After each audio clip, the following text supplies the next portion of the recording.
السلام عليكم ورحمة الله وبركاته. إن الحمد لله نحمده ونستعينه ونستغفره ونعوذ بالله من شرور أنفسنا ومن سيئات أعمالنا من يهده الله فلا مضل له ومن يضلل فلا هادي له وأشهد أن لا إله إلا الله وحده لا شريك له وأشهد أن محمدا عبده ورسوله أما بعد. அகிலத்தை படைத்து பரிபாலிக்கக்கூடிய எல்லாம் வல்ல அல்லாஹ்வுக்கே புகழ் அனைத்தும். அல்லாஹ்வின் சத்திய தூதர் எம் உயிரிலும் மேலான கண்மணி நாயகம் ஸல்லல்லாஹு அலைஹி வஸல்லம் அவர்கள் மீதும் அன்னவர்களை பின்பற்றி வாழக்கூடிய அனைத்து முஸ்லிம்கள் மீதும் எல்லாம் வல்ல அல்லாஹ்வின் கருணையும் சாந்தியும் என்னென்னும் நிலவட்டுமாகும். அன்பிற்குரிய எல்லாம் வல்ல அல்லாஹ்வின் நல்லடியார்களே, அல்லாஹ்வுடைய பேரருளால் புனிதமிக்க ரமலான் மாதத்திலே பெண்களுக்கான விசேட தர்பியா நிகழ்ச்சியிலே திருக்குர்ஆன் விளக்க உரைகளை நாம் பார்த்து வருகிறோம். இன்றைய தினம் சூரத்துன் நாஸுடைய விளக்க உரையை நாம் பார்க்கவிருக்கிறோம்.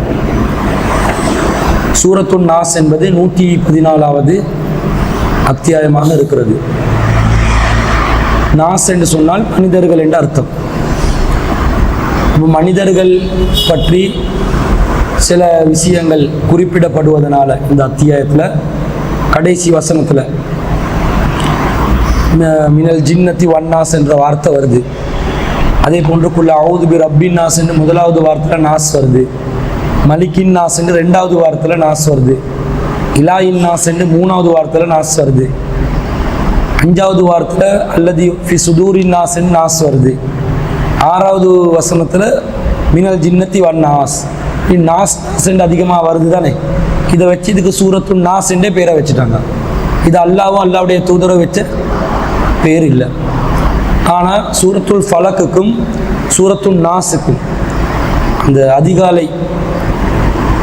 அதிகாலை நேரத்தை குறிக்கிற ஃபலக் என்ற அத்தியாயமும் மனிதர்களை குறிக்கிற நாஸ் என்ற இந்த அத்தியாயத்துக்கும் ரெண்டுக்கும் சேர்த்து அல் முஅவ்விதத்தைன் என்று பொதுவான ஒரு பேர் இருக்குது. அதை ரசூலை வச்சிருக்கிறாங்க. அல் முஅவ்விதத்தைன் என்று சொன்னால் இரண்டு பாதுகாப்பு கோரக்கூடிய அத்தியாயங்கள், பாதுகாப்பு கோரக்கூடியவைகள், இரண்டு பாதுகாப்பு கோரக்கூடியவைகள் என்று அர்த்தம். அல் முஅவ்விதாத் என்று வந்தால் பாதுகாப்பு கோரக்கூடிய பன்மை அதிகமானவைகள் என்று வந்தால் சூரத்துல் இஹ்லாஸும் என்ன செய்யும், சேர்ந்து கொள்ளும். அதுக்கு ஹதீஸ்ல ஆதாரம் கிடைக்குது. அப்போ இந்த வகையில் இந்த ரெண்டு அத்தியாயங்களை குல் என்று ஆரம்பிக்குது. ஆனால் குல் என்று சொல்லி ரசூலுல்லாஹ்க்கு தான் நேரடியாக சொல்லுது முதலாவது. மற்றவங்களுக்கும் அது பொருந்தும். அடுத்ததாக சொல்லக்கூடியது அஊது, நான் பாதுகாப்பு தேடுகிறேன் என்று சொல்கிறான். பாதுகாப்பு தேடுகிறேன் என்று சொல்லுங்க என்று ரெண்டும் வாரதனால தான் அந்த முஅவ்விதத்தைன் என்று அதுக்கு பேர் வருது. இப்போ நேற்றைய தினம் நான் குறிப்பிடும்போது சூரத்துல் ஃபலக் என்பது மக்காவில் அருளப்பட்ட ஒரு அத்தியாயம். அதே போன்று சூரத்துன் நாஸ் என்பது மக்காவில் அருளப்பட்ட அத்தியாயம் என்று பரவலாக முஸ்லீம் சமூகத்தில் ஒரு கருத்து இருக்குது. ஆனால் நேரடியான ஆதாரம் அந்த ரெண்டுக்கும் இல்லை. மக்கால தான் அருளப்பட்டது என்று கன்ஃபார்ம் பண்ணி சொல்லக்கூடிய விதத்தில் எந்த ஒரு ஆதாரமும் இல்லை. ஆனால் பரவலாக இது மக்கால் அருளப்பட்ட அத்தியாயங்கள் என்று தான் எல்லா மொழிபெயர்ப்பாளர்கள், விரிவுரையாளர்கள், அதிகமானவர்கள் சொல்வார்கள். அதுக்கு மாற்று கருத்துள்ள மதீனாவில் அருளப்பட்டதாக சொல்லக்கூடியவங்களும் இருக்கிறாங்க. ஆனால் இதனுடைய கருத்துக்களை வச்சோ அல்லது வாசக அமைப்புல வச்சோ மக்கால தான் என்று கன்ஃபார்ம் பண்ணவும் இல்லை. சின்ன சின்ன அத்தியாயங்கள் அதிகமானவைகள் மக்கால தான் அருளப்பட்டுச்சு, அதனால் மக்கால் என்று மட்டும் சொல்லவும் இயலாது. சில சின்ன அத்தியாயங்கள் மதீனாவிலும் அருளப்பட்டிருக்குது. அதனால் இது குறிப்பிட்டு மக்கால அருளப்பட்டதாக எங்களுக்கு சொல்ல முடியாது. அதே நேரத்தில் நேற்று நான் குறிப்பிட்ட சூரத்துல் ஃபலக்லையும் இன்று பார்க்கின்ற சூரத்துன் நாஸுக்கும் சில சிறப்புகள் இருக்குது. அந்த சிறப்புகளை நாங்கள் விளங்கிக் கொள்ளணும். குர்ஆன் அத்தியாயங்களுக்கு சிறப்புகள் சொல்லப்பட்டு ஹதீஸுகள் வந்திருக்குது. ஆனால் எல்லா அத்தியாயங்களுக்கும் சிறப்பு சொல்லப்படலை. பல அத்தியாயங்களுக்கு சும்மா சொல்லாமல் பொதுவாகவே அந்த குர்ஆன் அத்தியாயங்கள் சிறப்புகள் இல்லாத நிலையில், சிறப்பு சொல்லப்படாத நிலையில் ரசூல்லாவால் இருக்கும். ஆனால் நம்மாக்கள் என்ன பண்ணிட்டாங்கன்னா ரசூல்லா சொல்லாத சிறப்பெல்லாம் நம்மாக்கள் சொல்ல ஆரம்பிச்சிட்டாங்க. உதாரணத்துக்கு சூரத்துல் ஜின், சூரத்துல் வாக்கியா, இந்த ஜின்னை ஓதினா ஜின்களிடமிருந்து பாதுகாப்பு கிடைக்கும். வாக்கியாவை ஓதினா அதாவது 56வது அத்தியாயம். அதை ஓதினா வீட்டுக்கு பரக்கத் கிடைக்கும். இந்த மாதிரி எல்லாம் நம்ம ஆக்கள் என்ன செஞ்சிட்டாங்கன்னா கையால மடியால் போட்டு இருக்கிறாங்க. ஆனால் சில விரல் விட்டு எண்ணக்கூடிய அத்தியாயங்களுக்கு சிறப்புகள் சொல்லப்பட்டுள்ளது. அந்த வகையில் குல் சூறாக்களுக்கு சிறப்புகள் இருக்கிறது. சூரத்துல் இஹ்லாஸ் குல் வல்லாஹு அஹதுக்கும் வருகிறது, சூரத்துல் ஃபலக்குக்கும் வருகிறது, சூரத்துல் நாஸுக்கும் வருகிறது. இப்போ ஃபலக் நாஸ்ன்றதை நாங்கள் நேற்று மீண்டும் பார்க்கறதால அதுக்கு வர சிறப்புகள் என்னன்றதை பார்ப்போம். ரசூலா சொல்கிறாங்க, நீங்கள் யாராவது இதா அவா இலா ஃபிராசிஹி குல்ல லைலத்தின், நீங்கள் ஒவ்வொருவரும் இரவையில் தூங்குவதற்காக உங்களுடைய படுக்கைக்கு வந்தால் ஜமா கஃபைஹி, உங்களோட 2 கஃப்புகளை, கஃப்னா முன்கை, 2 இணைத்து கொள்ளுங்கள். சும்ம நஃபஸ ஃபீஹிமா, பிறகு அதில் ஊதுங்கள். இப்படி ஊத சொல்றாங்க. ஃபக்கரா ஃபீஹிமா குல் ஹுவல்லாஹு அஹத், பிறகு அதிலே குல் ஹுவல்லாஹு அஹத் ஓதுங்க. குல் அஊது பிரப்பில் ஃபலக் வ குல் அஊது பிரப்பில் ஃபலக், குல் அஊது பிரப்பில் ஃபலக் ஓதுங்க. வ குல் அஊது பிரப்பின் நாஸ், குல் அஊது பிரப்பின் நாஸ் என்பதை ஓதுங்கள். சும்ம யம்ஸு பிஹிமா மஸ்ததஅத மினல் ஜஸதிஹி, பிறகு அந்த 2 உங்களோட உடம்புல முடியுமான அளவுக்கு தடவி கொள்ளுங்கள். யப்தஉ பிஹிமா அலா ரஅஸிஹி, தலையிலிருந்து ஆரம்பிங்க. வவஜ்ஹிஹி, மூஞ்சில தடவுங்க. வமா அக்பல மின் ஜஸதிஹி யஃஅலு ذلك 3 மர்ராத்தின், பிறகு உங்களோட உடம்புல முன்னுக்கு பின்னுக்கு என்று ஃபுல்லாக என்ன செய்யுங்க, 3 தடவைகள் இப்படி நீங்கள் செய்ய வேண்டும் என்று ரசூலுல்லாஹ் சொல்றாங்க. கையை இணைக்கணும், ஊதணும், ஓதணும், தலையிலேருந்து தடவணும். மொத்த உடம்பும் இணைக்கணும், ஊதணும், ஓதணும், தடவணும், இணைக்கணும், ஊதணும், ஓதணும், தடவணும். இப்படி ஒவ்வொரு நாளும் 3 தடவை செய்யுங்க என்று, இரவுல 3 தடவை செய்யுங்க என்று ரசூலுல்லாஹ் சொல்றாங்க. இதை ஆயிஷா ரலியல்லாஹு அன்ஹா அவர்கள் அறிவிக்கிறார்கள். புகாரில 5018வது 17வது 7048வது செய்தியா வருது. அப்போ இதை எதுக்கு செய்ய சொன்னாங்கன்னு காரணம் வரல, ஆனால் அல்லாஹ்வுடைய பாதுகாப்புன்னு கிடைக்கும் தானே, அதுக்காக தான் சொல்லப்படுது. இதில் பாதுகாப்பு கோர்ற ஒரு விஷயம் என்றதுனால இதை செஞ்சு படுத்தா எங்களுக்கு அல்லாஹ்வோட பாதுகாப்பு இரவிலே கிடைக்கும் என்று விளங்குது. அதே மாதிரி நபி ஸல்லல்லாஹு அலைஹி வஸல்லம் சொல்றாங்க, யாருக்காவது நோய் ஏற்பட்டால், இது தூங்கும்போது நோய் ஏற்பட்டால் நாங்கள் என்ன பண்ணுவோம், மௌலவி கிட்ட போயிட்டு தண்ணியில் ஓதி ஊத சொல்லுவோம். அவர் பல்லு தேட்டாத வாயால் ஓதி ஊதினோடனே அதில் வர பாக்டீரியாலாம் தண்ணிக்கு வர, அந்த தண்ணி எடுத்து நாங்கள் குடிக்க மொத்த விஷபீஜையும் என்ன செஞ்சிடும், உடம்புக்கு வந்துடும். இதை வளமையாக செய்கிறாங்க டாக்டர். சில பேர் என்ன செய்வாங்கன்னா ஒரு தட்டில் வந்து மைய எழுதி கொடுப்பாங்க, இப்படி அரபு எழுத்துக்கள் எழுதி கொடுப்பாங்க. அதில் யா ரஸாக், யா ஃபத்தாஹ், யா அலீம், அஸ்மாவுல் ஹுஸ்னாவை எழுதி கொடுப்பாங்க.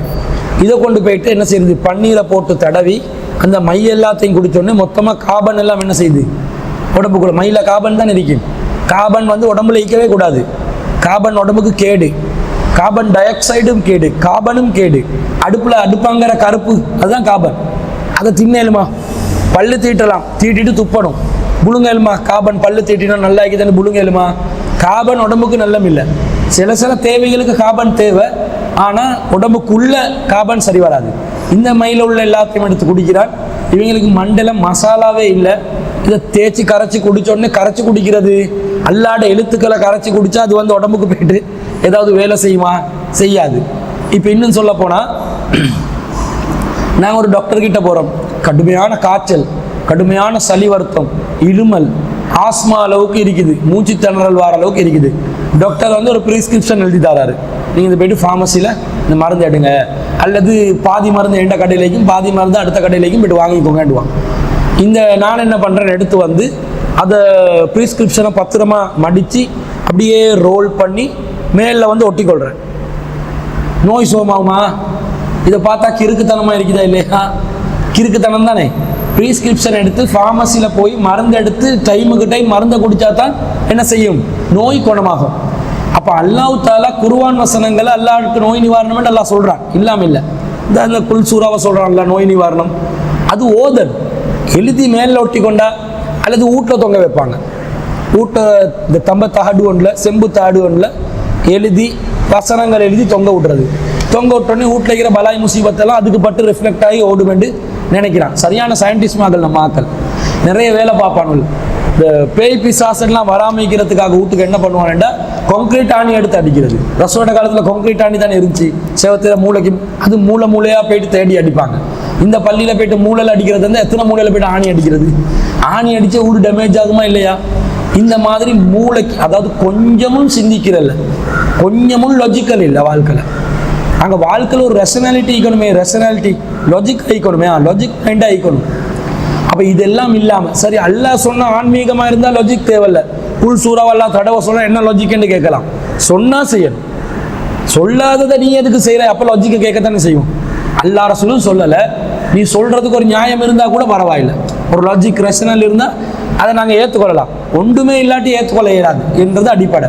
அப்போ இந்த மாதிரி ஓதுறது ஊதுறதுன்றது மேல தடவி கொள்றதுக்கு ரசூலா சொன்னாங்களே தவிர தட்டில் வச்சு அதை கரைச்சி குடிக்கிறது, டப்பால போட்டு வச்சு கொள்றது, போட்டிலில் போட்டு வீடுகளில் மூளை முடுக்கள் எல்லாத்தையும் அடித்து தொங்க விடுறது, பெரிய ஃப்ரேம் போட்டு வீட்டை தொங்க விடுறது, இதெல்லாம் இஸ்லாத்தில் இல்லாதது. மேலே தொங்க விடவும் மேலாம். ப்ரிஸ்கிரிப்ஷனை வந்து மடித்து வச்சு மேலே ஒட்டி கொண்டு தெரிஞ்சா இப்படி வாரவனுக்கெல்லாம் காட்டி காட்டி டாக்டர் எழுத்து சும்மாவே விளங்காது. ஆனால் இந்த டாக்டர்மார்கள் ஏன்னா அடுத்தவனுக்கு விளங்காது எழுதுறாங்களோ தெரியாது. அது ஒரு விதமான கிறுக்குத்தனம் என்று தான் நான் நினைக்கிறேன். நமக்கு தந்தால் நமக்கும் விளங்கணும் என்ன மருந்து தந்திக்கிறான்னு. அப்போ தான் அந்த மருந்தை உச்சரித்து போயிட்டு ஃபார்மசியில் கேட்கலாம், இவன் என்னத்தையோ எழுதுறான், அவன் என்னத்தையோ தாரத மூடணும். இது ஒரு கண்மூடித்தனமாக நம்பி தான் நாங்கள் குடிக்கிறோம். விஷத்தை எழுதி தந்தாலும் பரவாயில்லை, எனக்கு தெரியாது. ஒருத்தருக்கு வந்து ஒரு மருந்து, கிட்டத்தில் தெரிஞ்ச ஒருத்தருக்கு ஒரு மருந்து எழுதி கொடுத்தாங்க ஒரு டாக்டர். உடம்பு வந்து மேல் கை வருத்தம் என்று சொல்லும் எழுதி கொடுத்தாங்க. சரின்னு போயிட்டு அது இந்த ஒசுசாலையில் போயிட்டு அந்த மருந்து எடுத்தா ஐடென்டி கார்டை கேட்குறான், சைன் வைக்க சொல்கிறான். இது ஆளை கொள்ள பார்க்குறானோ. என்ன மருந்துன்னு கேட்டால் அது வந்து ட்ரக் அடிக்ட் ஆட்களுக்கு கொடுக்குற மருந்து உண்டு. உடம்பு வருத்தம் என்று சொல்ல உடனே ட்ரக் அடிக்ட் ஆனவங்களுக்கு உடம்பு வருத்தம் இல்லாமல் போகிறதுக்கு கொடுக்குற மருந்து கொடுக்குறான். டெமாட்டோவில் என்னமோண்டோ கொடுத்தான். அதை ஒரு தூக்கி ஒரு வீசு, அதை குடிச்சு எங்களுக்கு வந்து தேவையில்லாத பிரச்சனை வருமா, வீசி விட்டாச்சு. இந்த மாதிரி என்ன எழுதிக்கிறானே தெரியாததை எழுதுறதே அவங்க வழக்கத்தை இல்லாமக்கணும். எல்லாருக்கும் தெரியக்கூடியதான் எழுதணும் முதல்ல. அது என்னமோ அவங்க பெரிய படித்தவங்கன்னு காட்டுறதுக்கு என்னமோ எழுதுறான். ஃபார்மசிக்காரன் இப்படி கண்ணாடியை போட்டுக்கொண்டு நெத்தியை சுருக்கி கொண்டு படித்து எப்படியாவது தந்துடுவான். நாங்களும் விளங்கணும். இப்படி தாரதை எடுத்து குடித்தால்தான் எங்களுக்கு நிவாரணம். குர்ஆன் வசனங்களை ஓதினால் நிவாரணம், கண்டிப்பாக நிவாரணம் இருக்குது. அல்லாட வார்த்தை தானே, பவர் ஒன்று இருக்க தானே செய்யும். ரசூலா சாதாரண வியாபாரிகளோட வார்த்தையிலே கவர்ச்சி இருக்குதுன்றாங்க, பேச்சில் கவர்ச்சி சிஹர் இருக்குதுன்னாங்க. அப்போ அல்லாஹ் தாலாட வார்த்தையில் கன்ஃபார்மாக ஒரு பவர் இருக்குமா இல்லையா? இருக்குது. அல்லாட வார்த்தையா மனுஷண்ட வார்த்தையா? அதுக்கு கன்ஃபார்மாக அல்லாஹ் ஒரு பவரை வச்சு தான் இருப்பான். அதை நாங்கள் நம்பிக்கையோட தக்குவாவோட அதை பயன்படுத்தி கொண்டோம்னா எங்களுக்கு நிவாரணம் கிடைக்கும். அந்த நிவாரணத்துக்கு இந்த குல் சூறாவை பாவிக்க சொன்னாங்க ரசூலா. இதஸ்தகா நஃபஸ அலா நஃப்ஸிஹி, யாராவது ஒருத்தர் வந்து நோய்வாய்ப்பட்டிருந்தால் நீங்கள் என்ன செய்யுங்க, உங்களோட உடம்புல தடவிக்கொள்ளுங்கள். பில் முஅவ்விதாத்தை இல்லை முஅவ்விதாத்தை சொல்லி தடவிக்கொள்ளுங்கள். வமஸா அன்ஹு பியதிஹி, அதை வந்து கைகளால் தடவிக்கொள்ளட்டும். ஃபலம்மஸ்தகா வஜஅல்லதி துவஃபிய ஃபீஹி, இந்த மாதிரி நோய்வாய்ப்பட்ட ஒரு நேரத்தில் எனக்கு இது வந்து நான் என்ன செய்தேன், தஃபிக்து அன்ஃபிசு அலா நஃப்ஸிஹி பில் முஅவ்விதாத், இந்த முஅவ்விதாத்துகளை குல்லுல்லாஹ் குலாது ரபின் ஃபலக் குலாது ரபினாஸ் ஓதி என்னுடைய உடம்பில் நான் தடவிக்கொண்டேன். அல்லதி கான யன்ஃபிசு வஅம்ஸஹு பியதி நபி ஸல்லல்லாஹு அலைஹி வஸல்லம், நபி ஸல்லல்லாஹு அலைஹி வஸல்லம் அவர்கள் கைகளாலேயே அவர்கள் மீது நான் தடவினேன். ரசூலுக்கு கஷ்டமாகிச்சு, நோய்வாய்ப்பட்டாங்க. அந்த நேரத்தில் நான் என்ன செஞ்சேன், அதை ஊதி ரசூலோட கையில் ஊதி ரசூலோட கையாலேயே ரசூலோட உடம்ப தடவினேன் என்றாங்க. இப்போ ரசூலோட கை பறக்கத்தான் ஒரு கை தானே, எதாக இருந்தாலும் அவங்க ஒரு இறை தூதர், அவங்களோட கையாலே ஆயிஷா நாய்க்கு என்ன செய்கிறாங்க, அவங்களோட உடம்ப தடவி விடுறாங்க. அப்போ இதில் என்ன விளங்குதுண்டா, நோய்வாய்ப்பட்ட இது புகாரில் 4439 எங்கட மேலுக்கும் நாங்கள் ஓதி என்ன செய்யலாம், தடவி கொள்ளலாம். இன்னொருத்தருட மேலுக்கு தடவை வந்தால் இன்னொருத்தருட மேலுக்கும் தடவி விடலாம். யாரை தடவணும், ஆம்பளையை தடவணும், பொம்பளையை தடவணும், மாறி தடவிடக்கூடாது. இதை வச்சு கொண்டோ தெரியல. சில சாமியார்கள், முஸ்லீம் சாமியார்கள் என்ன பண்ணுறாங்கன்னா, பெண்கள்கிட்ட வகுத்தெல்லாம் தடவுறாங்க, நிவாரணம் பண்ணுறது, எண்ணெயை தேய்ச்சி விட்றாங்க. இவங்க எண்ணெயை தேய்ப்பாங்க, நாளைக்கு வேற எதையாவது தேய்ப்பாங்க. இந்த கல்லெண்ணெய் என்ன செஞ்சிடணும், சமூகத்திலேருந்து ஒழிச்சு கட்டணும். அவட்ட மேலுக்கு ஜின் வருமா, பொம்பளைகள் வைத்த வலின்னு வருவான். பொம்பளைகளுக்கு அடிக்கடி இருக்கிற லெடவாட்டு ஒன்று தான் இந்த ஒரு வயிற்று வலி. இந்த வயிற்று வலின்னு ஓடினோடனே இவர் என்ன செய்யறது, அப்படி கர்ட்டனுக்குள்ள இருந்து கையை போடுறது. என்ன நல்ல தொழில் தான் இது. நல்ல போலி சாமியார்கள் இருந்து கொண்டு தொழில் பண்ண இந்த மாளிகாத்துறத்தை இருக்கிறான். இந்த மாதிரி செய்கிற அவங்க எல்லாம் பெரிய ஆக்கள் இன்னைக்கு சமூகத்தில். இந்த மாதிரி கள்ள பயல்கள் ஃப்ராடு பேர்வழிகளை இல்லாமல் ஆக்கணும். இது செய்யலாம். எங்களுக்கு எங்களோட குடும்பத்தில் யாராவது என் மகளுக்கோ மகனுக்கோ என்ன சரியானா நான் வந்து என்ன செய்யலாம், என் கையில் ஊதிட்டு தடவி விடலாம். அல்லது கணவன் மனைவி மாறி செஞ்சு கொள்ளலாம். எங்களோட ரிலேஷன்ஸ் மகிரமானவர்கள் வாப்பாக்கு சோமிலாம் போது வாப்பாவை நான் உடம்புல கையை வச்சு தடவினா அது பிரச்சனையா இல்லை, அனுமதிக்கப்பட்டது. அப்போ அந்த மாதிரி நோய் நிவாரணத்தை இதை பயன்படுத்தி கொள்ள வேண்டும். இது இதில் உள்ள ஒரு விசேஷம். ரசூல்லா ஒரு முறை வந்து ஒரு நபி தோழர்கிட்ட சொல்றாங்க குல் என்று சொல்லுன்றாங்க. அவர் சொல்றாரு வமா குழு, நான் என்ன சொல்லன்னு கேட்குறாங்க. திடீரென்று உங்களை விட்ட யாராவது சொல்லுவேன்னா என்னத்தை சொல்ல சொல்றீங்கன்னு கேட்குற மாதிரி அவர் கேட்குறாரு. ரசூல்லா சொல்றாங்க குல் ஹுவல்லாஹு அஹத், குல் ஹுவல்லாஹு அஹத் என்று சொல்லு, குல் அவுது ரப்பில் ஃபலக் என்று சொல்லு, குல் அவுது ரப்பின் நாஸ் என்று சொல்லு அப்படின்றாங்க. ஃபக்கரா உன்ன ரசூலுல்லாஹி ஸல்லல்லாஹு அலைஹி வஸல்லம், அவற்றை ரசூலுல்லாஹ் ஓதினார்கள். சும்மக்கா பிறகு சொன்னார்கள் லம் யத்தஅவ்வதின் நாசு பிமிஸ்லிஹின்ன, யாராவது ஒருவர் இந்த மாதிரி ஒன்றை கொண்டு பாதுகாப்பு தேடினார்கள் என்று சொன்னார். அவுலா யத்தஅவ்வதுன் நாசு பிமிஸ்லிஹின்ன, இந்த மாதிரி ஒன்றை கொண்டே தவிர யாருக்கும் வந்து பாதுகாப்பு கிடைக்காது. ஒருத்தர் ஓதி பாதுகாப்பு தேடுறதா இருந்தா இவற்றை கொண்டு ஓதி பாதுகாப்பு தேடுவதை விட வேற பாதுகாப்பு கிடைக்காது, அவ்வளவு பாதுகாக்கக்கூடியது என்று நசாயில 5336 செய்தி. அப்போ நாங்கள் அதிகமாக என்ன செய்யணும், இந்த குல் சூறாக்களை ஓதி ஊதி மேலே தடவி பாதுகாவல் தேடிக்கொள்ளணும் அல்லாஹ் கிட்ட. இது வந்து எங்களுக்கு குல் சூறா சம்பந்தமாக வரக்கூடிய விசேடங்களாக வருது. அப்போ இதை நாங்கள் எங்களோட வாழ்க்கையில் பயன்படுத்தி கொள்ளலாம். ஆதாரபூர்வமான ஹதீஸ். இப்போ விரிவுரைக்கு போவோம், தஃப்சீருக்கு. அல்லாஹ் என்ன சொல்கிறான், ஒவ்வொரு சூறாலையும் அவுது பில்லாஹி மினஷ் ஷைத்தானிர் ரஜீம் எழுதப்பட்டிருக்காது, பிஸ்மில்லாஹிர் ரஹ்மானிர் ரஹீம் எழுதப்பட்டிருக்கும். பிஸ்மில்லாஹிர் ரஹ்மானிர் ரஹீம் எழுதப்பட்டிருந்தா அதுக்கு அர்த்தம் என்ன? அந்த பிஸ்மில்லாஹிர் ரஹ்மானிர் ரஹீம் என்பது அந்த சூறாவுடைய ஒரு வசனம். இப்போ குல் சூறால வந்து குல் அவுது பி ரப்பின் நாஸ் மலிக்கின் நாஸ் இலாஹின் நாஸ் மின் ஷர்ரில் வஸ்வாஸ் அல் ஹன்னாஸ் அல்லதி வஸ்விசு ஃபி சுதூரின் நாஸ் மினல் ஜின்னத்தி வன்னாஸ். எத்தனை வசனம் இருக்குது? 6. ஆனால் சரியா எத்தனை வசனம்? 7. முதலாவது வசனம் பிஸ்மில்லாஹிர் ரஹ்மானிர் ரஹீம். 7 வசனங்கள். ஆனால் எல்லா அத்தியாயத்துக்கும் பிஸ்மி வாரதுனால அந்த பிஸ்மியை வந்து நம்பர் பண்ணலை. நம்பர் பண்ணது அல்லாஹ் ரசூல் இல்லை. குர்ஆனுக்கு நம்பர் போட்டது அல்லாஹ்வோ ரசூலோ இல்லை. அது ஹஜ்ஜாஜ் பின் யூசுப் ஆட்சி காலத்தில் நடக்குது. யசீத் ரலியல்லாஹு அன்ஹு அவர்களுக்கு பிறகு முஆவியா ரலியல்லாஹு அன்ஹு மகன் யசீத் ரலியல்லாஹு அன்ஹு அவர்களுக்கு பிறகு ஹஜ்ஜாஜ் பின் யூசுஃபுடைய காலத்தில் தான் நம்பர் போடப்படுது.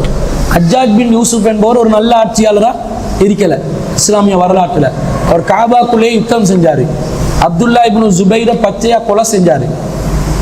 அஸ்மா பின் அபீபக்கர் ரலியல்லாஹு அன்ஹுவுடைய மகன் ஜுபைர், அவட கணவர் ஜுபைர், மகன் அப்துல்லா பின் ஜுபைர், அவரை பச்சையாக கொலை செய்வார். அப்போ இந்த மாதிரி கொடுங்கோல் ஆட்சியாளன் தான் என்ன செய்கிறாரு, நம்பர் பண்ணுறாரு. கெட்டவன் கூட ஒரு நல்லதை செய்யலாம் தானே. இப்போ எங்களுக்கு நம்பரிங் பண்ணுறதுனால விளங்குது தானே, எத்தனை ரெஃபரன்ஸுக்கு தேவை. ஆனால் அந்த காலத்தில் இந்த ரெஃபரன்ஸுக்கு நம்பர் வச்சு கூட இல்லை, மொத்தம் மனப்பாடத்தில் வச்சுருந்தாங்க. நம்பர் தேவை பார்க்குறவனுக்கு தானே. மனப்பாடத்தில் வைக்கிறவனுக்கு எது நம்பர்? இப்போ நான் மனப்பாடத்தில் அல்லாஹ் சூரா ஓதுவேன். எப்படி ஓதுவேன்? அல்ஹம்துலில்லாஹி ரப்பில் ஆலமீன் 1, அர் ரஹ்மானிர் ரஹீம் 2, இப்படி ஓதுவேன். ஓதிக்கொண்டே போவேன். அல்ஹம்துலில்லாஹி ரப்பில் ஆலமீன் அர் ரஹ்மானிர் ரஹீம் மாலிகி யௌமித்தீன். இதான் திலாவத். எதுக்கு நம்பர் தேவைண்டா? எழுத்துக்கு நம்பர் தேவைன்றதுனால அவங்க என்ன செஞ்சாங்க, பிற்காலத்தில் வந்தவங்க போட்டுக்கொண்டாங்க. அப்போ பிஸ்மில்லாஹி ரஹ்மானிர் ரஹீம் என்பது ஒவ்வொரு அத்தியாயத்தினும் ஆரம்ப வசனம். இப்போ நீங்கள் தொழுகைக்கு போகிறீங்க, தொலை போகிறீங்க.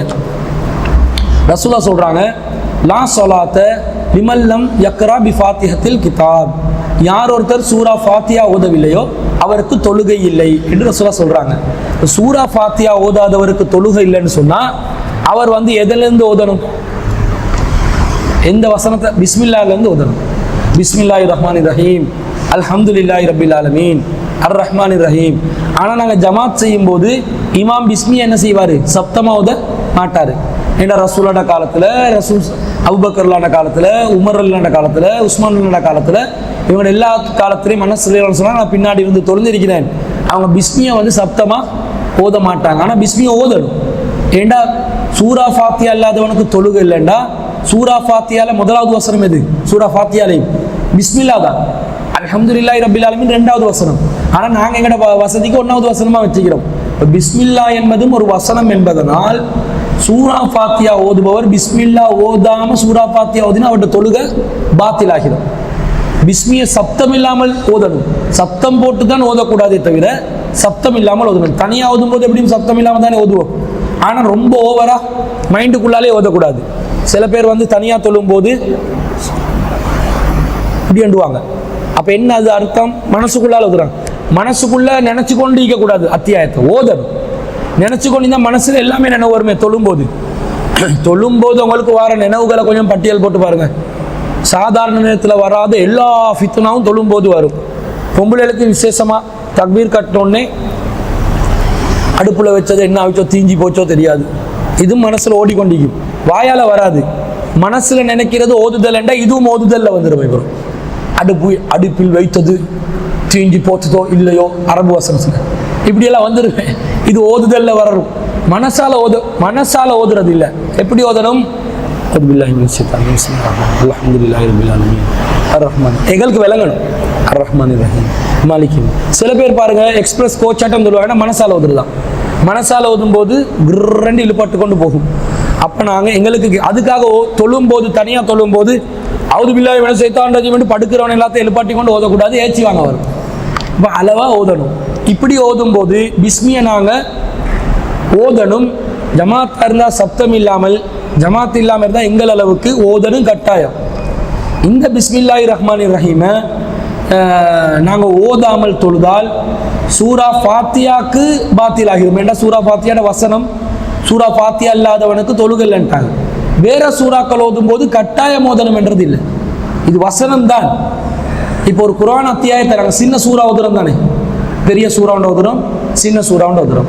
இந்த சின்ன சூறாவாக இந்த அம்மா ஜுஸுல வரக்கூடிய சூறா ஓதினா நான் அநேகமாக பிஸ்மியை சொல்லி ஓதுவோம்.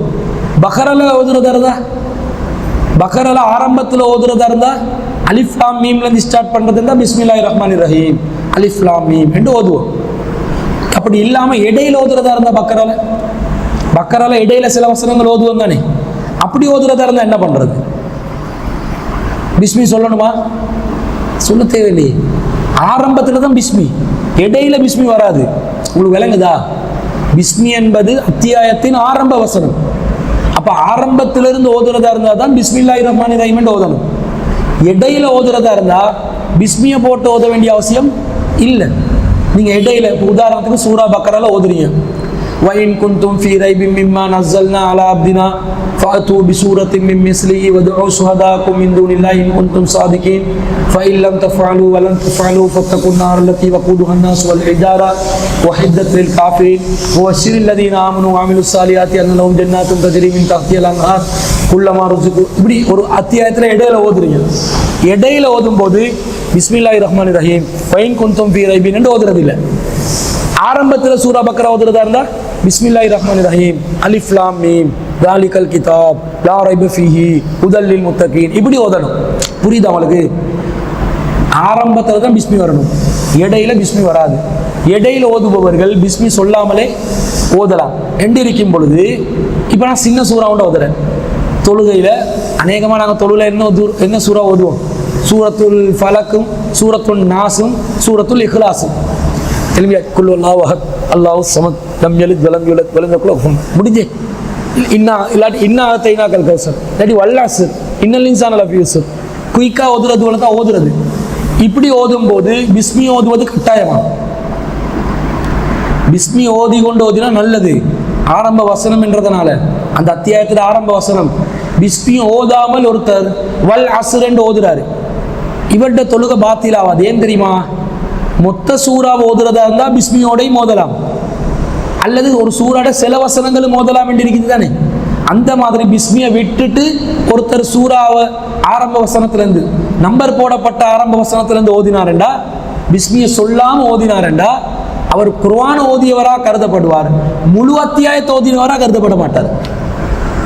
முழு அத்தியாயம் ஓதியவனாக கருதப்படுவார். எப்ப பிஸ்மியையும் சேர்த்து ஓதிந்தார். அவங்களுக்கு இதே தான் ஃபாத்தியாக்கும். ஆனால் ஃபாத்தியா இல்லாமல் தொழுகை இல்லைன்ட்டாங்க ரசூலுல்லாஹ். அதனால ஃபாத்தியாட பிஸ்மியை ஓதியே ஆகணும். மற்றது ஓதாட்டி தொழுகை இல்லைன்னு சொல்லலே, முடிஞ்சது ஓதுங்கன்றாங்க ரசூல் ஸல்லல்லாஹு அலைஹி வஸல்லம். அல்லாஹ் குர்ஆன் சொன்னா ஃபக்ரவு மா தயஸ்ஸரு மினல் குர்ஆன். குர்ஆன்ல முடிந்ததை நீங்கள் தொழுகையில் ஓதுங்க. முடிஞ்சது ஓத சொன்னதுனால எனக்கு ரெண்டாவதுல இருந்தா முடிஞ்சுன்னா பிரச்சனை இல்லை. ஆனால் சூறாக்கள் ஓதும் போது முழு சூறாக்கள் ஓதுவதாக இருந்தால் பிஸ்மியை சேர்த்து ஓதுவது தான் சரியான வழிமுறை. சரி, இடையில இருந்து ஒருத்தர் ஓதுறாரு, வல்லசுர ஓதாம ஒருத்தர் திடீரென்று அவருக்கு ஞாபகம் வல்லசுர் ஞாபகத்துக்கு வருது இல்லை, இன்னல் இன்சான ரஃபிய சுர் தான் நினைவு வருது, ஓதிட்டு போகலாம். அது குர்ஆன் வசனம் தானே. ஃபர்ஸ்ட்லேருந்தே லாஸ்ட் மட்டும் ஓதணுமென்றது இல்லை. அப்படின்னா பக்கரா ஓத ஸ்டேலும் எப்பயாவது தொழுகிற 2.5 ஜுஸு வைக்குது. சூரா ஆல இம்ரான் ஓதலுமா 1.5 ஜுஸு இருக்குது. நிசா ஓதலுமா 1.5 ஜுஸு இருக்குது. 2 ஜுஸு இருக்குது. எப்படி ஓதுறது? கஷ்டம். அப்ப இடையிலையும் ஓதலாம், ஃபுல்லாகவும் ஓதலாம். ஃபுல்லா ஓதினா பிஸ்மியை போடுங்க, இடையில ஓதினா பிஸ்மியை போடாமல் போடுங்க. ஃபுல்லா ஓதுற சிறிய அத்தியாயங்கள் இருந்தாலும் பிஸ்மி ஓதாமல் தொழுதால் பாத்திலாகாது தொழுக. ஃபாத்தியால பிஸ்மி இல்லாமல் தொழுதால் பாத்திலாகி விடும். இந்த பிஸ்மி இது சூரா தௌபாக்கு மட்டும் வராது. சூரா தௌபால பிஸ்மி இருக்குதா இல்லையாண்டு கன்ஃபியூஷன்.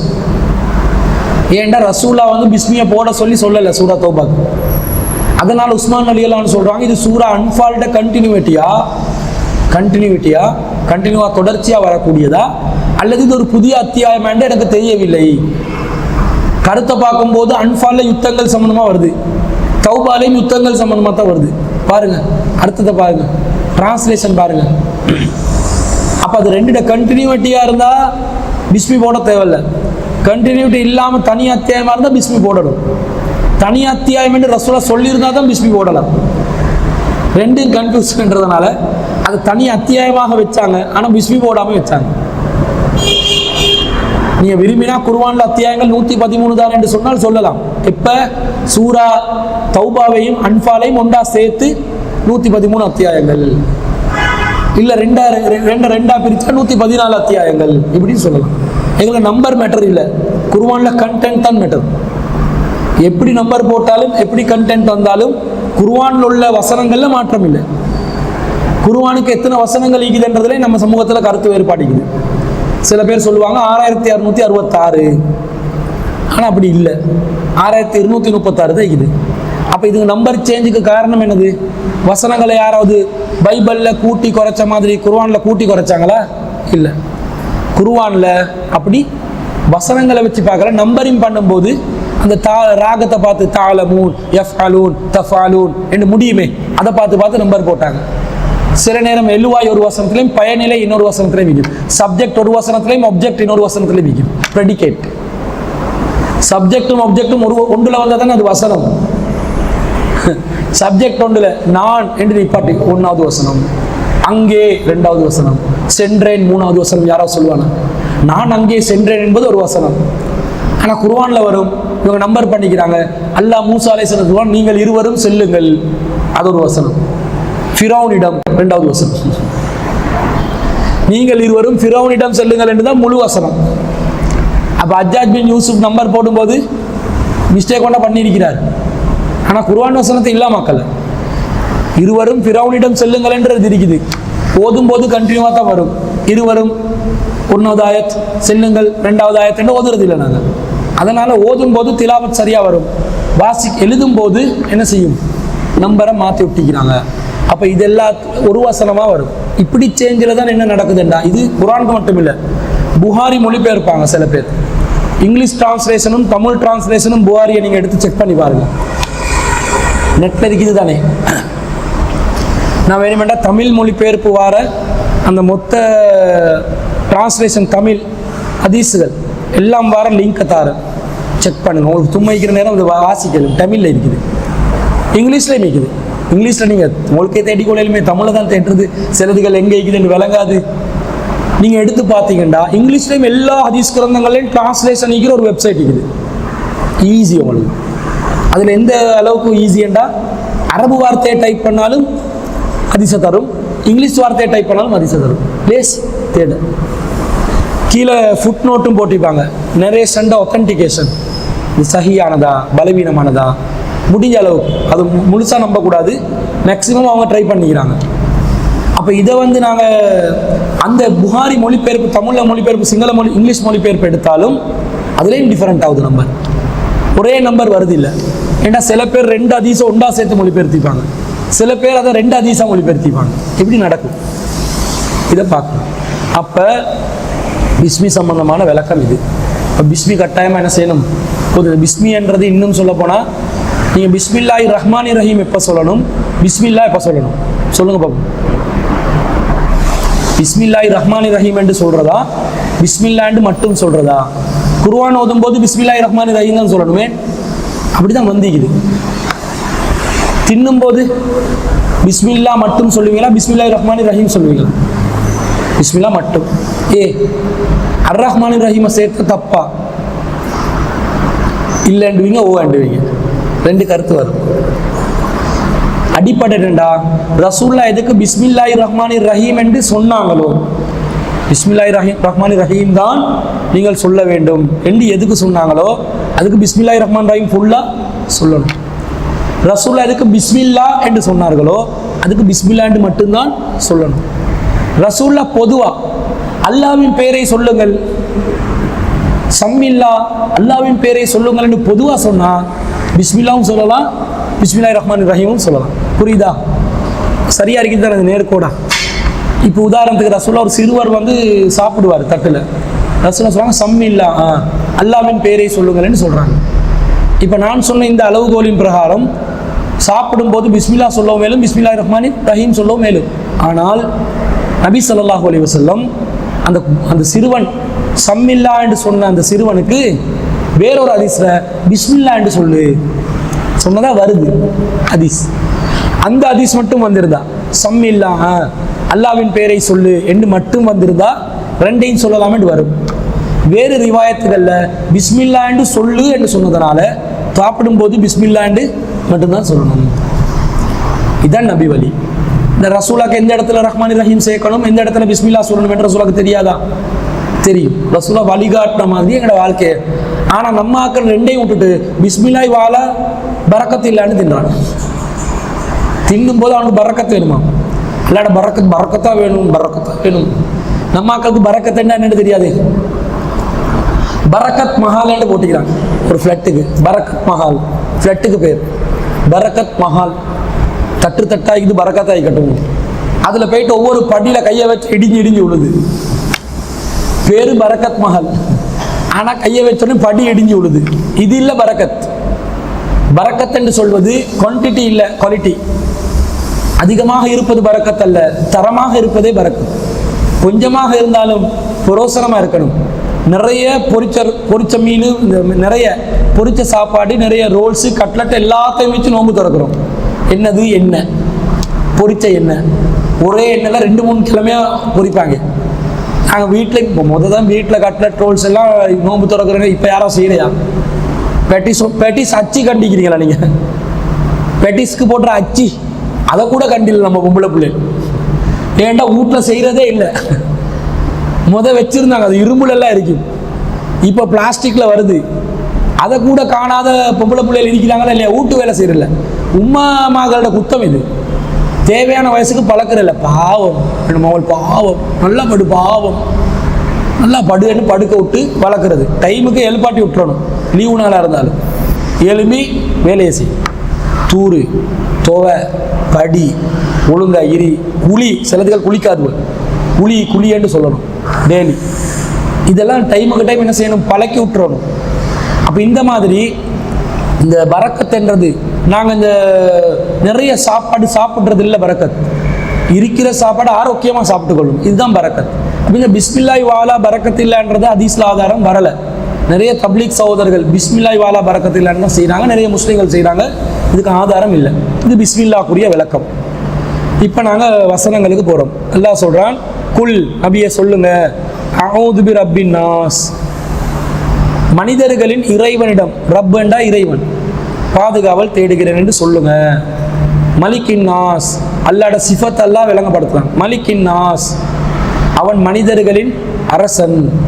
இலாஹின் நாஸ், மனிதர்களின் இறைவன், வணக்கத்துக்குரிய இறைவன் இதெல்லாம் சொல்றான். இது ஃபர்ஸ்ட் பார்ட். குல் சொல்லுங்க, அஊது பிரப்பின் நாஸ். ரப்பு, ரப்புன் நாஸ், அல்லாஹ் தான் ரப்புன் நாஸ், மனிதர்கள்ட ரப்பு. ரப்பென்று சொன்னா என்னது? ரப்பெண்டா பராமரிப்பவன். உண்டை வந்து பராமரிக்கிறவன் பேர் ரப்பு. இப்போ எங்களுக்கு வந்து அல்லாஹ் துவா செய்ய சொல்றான், நீங்க உங்களோட பெற்றோர்களுக்காக வேண்டி துவா செய்யுங்க. ரப்பிர்ஹம்ஹுமா, ரப்பிர்ஹம்ஹுமா கமா ரப்பயானி. ரப்பயானி, ரப்ப யானி என்றா அந்த ரெண்டு பேரும் என்னைய ரப்பு பண்ணினாங்க. ரப்பு பண்ணினாங்கன்ற உரசினாங்க இல்லை, என்னைய பராமரிச்சாங்க. சகீரா, நான் சிறுவனாக இருக்கும் பொழுது என்னைய பராமரிச்சாங்களே, அவங்களுக்கு நீ கருணப்புரி என்று பெற்றோர்களுக்காக துவா செய்யணும். ஏனெண்டா சின்ன வயசுல கக்கா போனாலும் விளங்காது, கக்காவோட சுற்றுவாங்க, சூ அடிப்பாங்க மேலுக்கே, அவனே படுத்துக்கொண்டு சூ அடிப்பான், அவன்டே வாய்க்குள்ள போகும். பார்த்தீங்கன்னா சின்ன பிள்ளைகள் செய்கிற வேலை. உம்மா வாப்பா தான் என்ன செய்வாங்க, பார்த்து க்ளீன் பண்ணி தொடச்சி பக்கத்தில் வச்சுக்கிற தலையானே மூஞ்சில வச்சுக்கொள்வான், மூச்சு திணறல கத்துவான். அதே சின்ன குட்டி தலைவாணி தான், அதே மூஞ்சில வச்சுக்கொள்வான். அவன் உம்மா தான் எடுத்து விடுவான். இடைக்கிட விழிச்சு விழிச்சு பாப்பா எப்படி தூங்குறான், முகம் குப்புற தூங்குறானா, கஷ்டப்படுறானா, பசிக்குதா, அவனோட அழுகைக்கு காரணம் என்ன, பசிக்கு அழுறானா, வருத்தத்துக்கு அழுறானா, எல்லாமே தெரியும் தாய்க்கு. தாய் தகப்பன் அதை பராமரிப்பாங்க. இந்த பராமரிப்பு ஒருத்தரை பெத்து எடுக்கிறது மட்டும் இல்லை, பராமரிப்பது. இதுக்கு தான் ரப்பு. அல்லாஹ் தான் எல்லாரையும் படைச்சான். படைச்சு விட்டானா எப்படியாவது தருதலையா இருந்துக்கோ, அப்படி விடலை. நாங்கள் எங்களோட பிள்ளையில பெத்து எப்படி நாங்கள் தருதலையா விடாம பராமரித்து வளர்த்து எடுக்கிறோமோ, அல்லாஹ் எங்களை படைச்சி எங்களை வளர்த்து எடுக்கிறான். நாங்கள் திங்கிற சாப்பாடுக்கும் எங்களோட உடம்பு வளர்றதுக்கும் ஏதாவது சம்பந்தமிக்குதான்? திங்கிற சாப்பாடு தான் உடம்பை வந்து வளர்க்குதுன்னுவாங்க, அதுதான் யதார்த்தம். ஆனால் நாங்கள் இப்போ திங்கிறது எல்லாமே விஷம் தானே, சாப்பாடாக திங்கிறோம். ஆனால் உடம்பு வளருதா இல்லையா? அந்த விஷத்தை வந்து தடுக்கிறதுக்கு எல்லாம் எவ்வளோ மூக்குல முடிக்குது. எதுக்கு? எங்களோட பொம்பளை பிள்ளைகளுக்கு கொஞ்சம் அங்கிட்டு இங்கிட்டால புருவம் அப்செட் ஆகிட்டா ஒரே வலி, ஸ்டைல் பண்ணி கொள்வாள். இவங்களுக்கு தெரியாது எந்த இடத்துல எல்லாம் எப்படி வந்து அழகான முடியை வச்சுக்கிறானுங்க. மூக்குல எதுக்கு முடி க்ளீனாக வைக்க வேண்டிய, பொலிஷ் ஆகிக்கணும் என்று தான் எல்லாரும் நினைக்கிறாங்க. இப்போ எல்லாம் ஸ்டைல் என்னென்னா எல்லாம் பொலிஷ் ஆகி முடியே இருக்கக்கூடாது, அப்படி இருக்க பார்க்கும்போது அப்படி ஒரு சிலை மாதிரி இருக்கணும் என்றாங்க.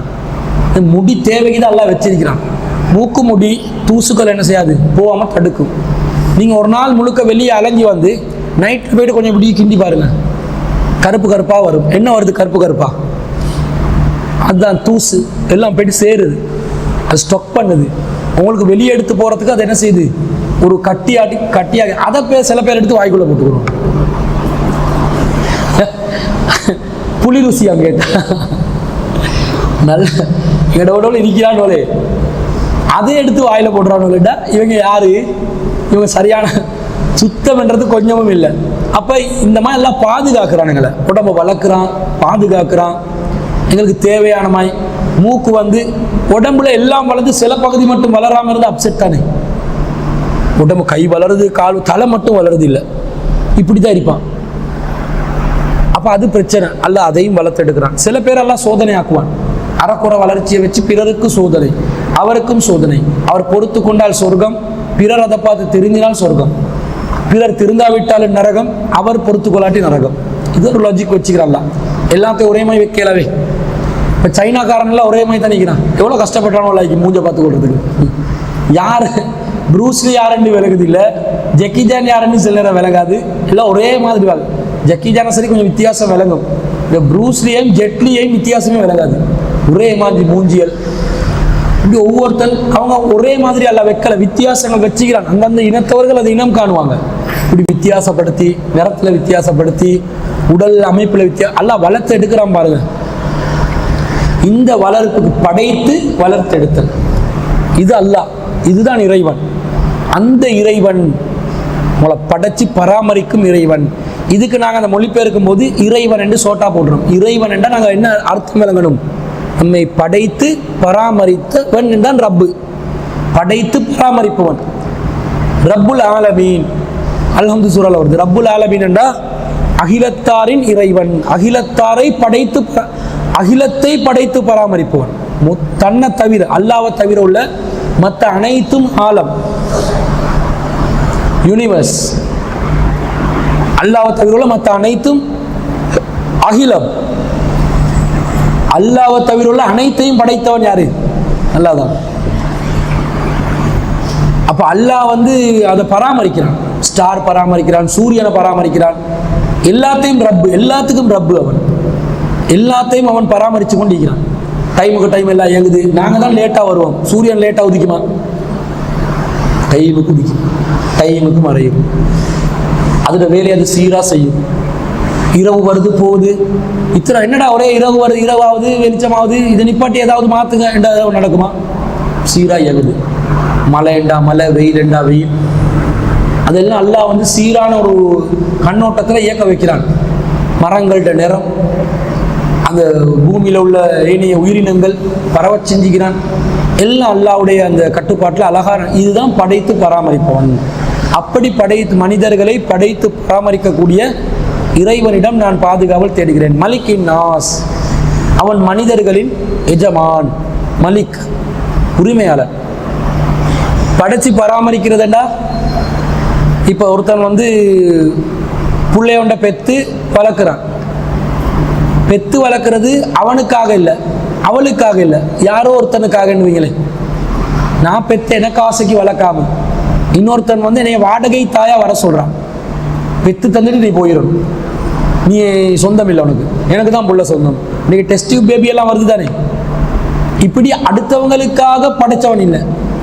யாராவது ஒரு கடவுள் ஒன்று இருந்து அல்லாவை கூப்பிட்டு, அல்லாஹ் நீ மனுஷர் எல்லாத்தையும் படைச்சி தந்துட்டு போ, உன்னோட வேலையை பாரு, நான் பார்த்துக்கொள்றேன். இப்படி அல்லாஹ் படைக்கல. அல்லாஹ் படைச்சது தனக்கே சொந்தமா. படைச்சாக்கள்லாம் எனக்கு தான் சொந்தம். அல்லாஹ் சொல்றான் குர்ஆன்ல, வலவு மன்ஃபிஸ் ஸமாவாத்தி வல் அர்த், வானங்களிலும் பூமியில் உள்ள அனைவரும் அவனுக்கே சொந்தமானவர்கள். வலில்லாஹி மா ஃபிஸ் ஸமாவாத்தி வல் அர்த், வானங்களில் உள்ளவை பூமியில் உள்ளவை அவனுக்கே உரியவை, அல்லாஹ்க்கே சொந்தம். நீங்க யாராவது பார்த்துக்கிறீங்களா உலகத்துல வானத்துக்கு சொந்தம் கொண்டாடினவங்க பூமிக்கு சொந்தம் கொண்டாடுவாங்க? வானத்துக்கு சொந்தம் கொண்டாடினவனை யாரையாவது பார்த்துக்கிறீங்களா? இந்த வானம் எனக்கு, அந்த வானம் உனக்கு. ஒவ்வொரு நாட்டிலையும் ஃப்ளைட் வச்சுக்கிறாங்க. ஃப்ளைட் அதுக்கு ஏர் ஸ்பேஸ் ஒன்று வச்சுக்கிறாங்க. ஒரு ஏர் ஸ்பேஸ் ஒன்று இருக்குது. அந்த எல்லைக்குள்ளே வாரதாக இருந்தால் அடுத்த நாடு பெர்மிஷன் எடுத்து தான் வரணும். சும்மா வரையலாம். ஃப்ளைட்டெல்லாம் நினைச்சமா எல்லாம் நாடு ஒன்று பாஸ் பண்ணலாம். வித்தவுட் பெர்மிஷன் ஒரு ஃப்ளைட் ஒரு நாட்டுக்கு மேலே போகும்னா ஃபயர் பண்ணலாம். அது நிலத்திலிருந்து குறிப்பிட்ட ஒரு தூரம் இருக்குது. ஒரு 3000 எத்தனையோ 1000 கிலோ அடிகள் வச்சுக்கிறாங்க. சரியாக ஞாபகம் இல்லை, 50,000 எத்தனையோ அடிகள். அதுக்கு மேலே தான் எங்களோட வானம். அதையும் தாண்டி மேலே போகும்னா இந்த நாட்டில் உள்ளவனுக்கு கேள்வி கேட்கவும் மேலே. அப்போ எங்களுக்கு தெரியாமல் அதையும் தாண்டி மேலே இப்போ ராக்கெட் போகுது. நாங்கள் காணுவோம் தான் எங்களோட நாட்டுக்கு மேலால் போகிறோமா இருக்கும். அந்த மாக்கு விலங்கு மேகத்தில் அது ஸ்ரீலங்காவில் பெர்மிஷன் கேட்டால் அமெரிக்கன்காரன் ராக்கெட் விடுவான். ஸ்ரீலங்காவில் பெர்மிஷன் கேட்டால் இந்தியாக்காரன் ராக்கெட் விடுவான். அது ஃப்ளை பண்ணும், பறந்து போகும், மேலே போகும், பல ஆயிரக்கணக்கான அடிகள் உயரத்தில். அதனால் பெர்மிஷன் கேட்க மாட்டான். நிலவுக்கு டெய்லி சைனாக்காரன், ரஷ்யாக்காரன், அமெரிக்கன்காரன் ஒவ்வொரு காரனும் ஒவ்வொரு விமானங்களை அனுப்பி கொண்டு தான் இருக்கிறான். ஒவ்வொரு நாட்டில் ஸ்ரீலங்கா பிரசிடென்ட் அன்றகுமார திசானா கிட்ட கேட்டு அனுப்புவான். இல்லை, அது எல்லையை தாண்டினா யாரும் என்ன பண்ணிக்கொள்ளலாம். அது அவன் டெக்னாலஜியே, அவன் ஆற்றலே, எல்லாருக்கும் அதை செய்யலாவே. அதுக்கு பெர்மிஷன் கொடுத்து இதெல்லாம் ஐக்கிய நாடு சபைகளூடாக இவங்க ஏற்படுத்தி கொண்ட பொதுவான எக்ரிமெண்டல். அப்போ வானத்தில் ஒரு எல்லைக்கு தான் ஒரு நாடு கூட சொந்தம் கொண்டாடலாம். அதுவும் வானமா மேலே அந்தரம், வானம் இல்லையே. வானத்தை இன்னும் தொடலையே நாங்கள். வானம் என்பது தொடக்கூடிய ஒரு பொருள். கையால் தொடலாம். ஜின்கள் தொட்டிக்கிறாங்க, ஒட்டு கேட்டிக்கிறாங்க. வானத்துக்கு வாசல் இருக்குது. மீராஜ் போகும்போது ரசூலா வாசலை திறக்க பெர்மிஷன் கேட்டு தான் வாசலை திறப்பாங்க. யார் வந்திக்கிறா? ஜிப்ரீல். உங்களோட யார் வந்திக்கிறா? முகமது. அவருக்கும் வர சொல்லி பெர்மிஷன் இருக்குதா? ஆமாம் பெர்மிஷன் இருக்குது. வரவு நல்வரவாகட்டும், வெல்கம். புறத்தும் வானத்தோட வாசல். வானத்துக்கு கதவு இருக்குதுண்டா ஒரு தொடக்கூடிய பொருளாக இருந்தால் தானே கதவு இருக்கும். நாங்கள் பார்க்கறது மேகத்தை, வானத்தை இல்லை. மேகத்தை தான் நாங்கள் பார்க்குறோம். ஆக உயரத்தில் மனுஷன் இதுவரைக்கும் அந்த வானத்தில் இல்லையே அடையல். அந்த வானத்துக்கு கீழே தான் செவ்வாய் கிரகம், அந்த கிரகம், இது அது கேலக்சி எல்லாம் இருக்குது. நான் சொன்ன நபியுல்லா அது இதெல்லாம் இது அந்த அடிவானத்துக்கு கீழே. வானம் என்பது அதெல்லாம் தாண்டி மனுஷன் வானத்தையே பிடிக்கல. இன்னும் வானத்தை பிடிக்கிறதுக்கு ஒன்றாவது பூமியே இன்னும் கண்டுபிடிக்கலையே. என்னோட நம்பிக்கை என்ன? யௌஜூஜ் மௌஜூஜ் எங்க இருக்கிறாங்க? ஒரு மலைக்கு இடையில அடைக்கப்பட்டிருக்கிறாங்க. துல்கர்னைன் அலைஹிஸ்ஸலாம் அடைச்சி வச்சுக்கிறாங்க தானே, அந்த இடம் எது? பூமியில் உள்ள எல்லா இடத்தையும் பார்த்து கண்டுபிடிச்சி சுத்தி தேடி ஆய்வு செஞ்சு எல்லாத்தையும் கண்டுபிடிச்ச மாதிரி மனுஷன் நினைச்சு கொண்டிருக்கிறோம். ஆனா இன்னும் யௌஜூஜ் மௌஜூஜ் இருக்கிற இடம் தெரியும். ஒரு செம்ப உருக்கி அவர் மலைக்கு இடையில அடைச்சி வைப்பார் வருது குர்ஆன்ல. சூரத்துல் கஹ்ஃப்ல வரும். துல்கர்னைன் அவர்கள் ஒரு அரசர், ஒரு நபியாகவும் இருந்தார். அவர் நீண்ட பயணம் செய்கிறார் உலகத்தை. அந்த நேரத்துல தான் ஒரு சமூகம் வந்து அவருக்கு வந்து யௌஜூஜ் மௌஜூஜ் கூட்டத்தார் பிரச்சனை பண்றதா சொல்லும். அவங்க 2 சாராரையும் அவங்க அடைச்சி வைக்கிறாங்க. அந்த இடத்த கண்டுபிடிக்கல. பெர்முடா ட்ரையாங்கிள் என்ன நடக்குதுன்னு இவனுக்கு இன்னும் தெரியல. இவன் அதை கண்டுபிடிப்பானா? விளங்காது. அவ்வளோ விசாலம் பூமி, வானம், சான்ஸே இல்லை. அப்ப இது எல்லாத்தையும் படைத்து பராமரித்து சொந்தம் கொண்டாடுற இறைவன் அவன். அடுத்தவனுக்கு வேலை பார்க்கறதுக்காக செய்யல. தோட்டத்துல நான் விவசாயம் செய்யலாம், பராமரிக்கலாம். தோட்டத்தை ஒரு மரம் வளர்க்கிறேன், பராமரிக்கிறேன். நான் வளர்த்ததுனால பராமரிச்சதுனால விதையை போட்டதுனால அது எனக்கு சொந்தம் என்றாவாது. இன்னொருத்தர் காசு கொடுத்திருப்பார், அவர் எனக்கு பார்த்துக்கொள்ள சொல்லியிருப்பார். இங்கெல்லாம் சொல்ல அப்படி இல்லை. நான் மனுஷனை படைச்சேன், மனுஷனை நானே படைச்சேன், நானே வளர்த்தேன், அதுக்கு சொந்த காரணம் நானே. அதான் மலிக்கின் நாஸ், இலாஹின் நாஸ், வணக்கத்துக்குரிய இறைவன், மனிதர்களின் இறைவன், மனிதர்களின் வணக்கத்துக்குரிய இறைவன். நான் அரசன் என்றா நல்ல அரசன், நல்லா இருக்கிறீங்களா, போயிட்டு வரவா, அப்படி போகலாம். என்னைய வணங்கணும்.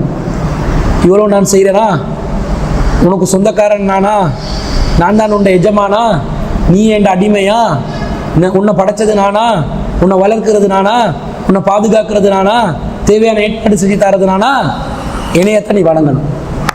எனவே உன்னை வணக்கத்துக்குரிய இறைவன் நான். நீ என்னையை தவிர யாரையும் வணங்கக்கூடாது. இதுதான் இலாஹின் நாஸ்.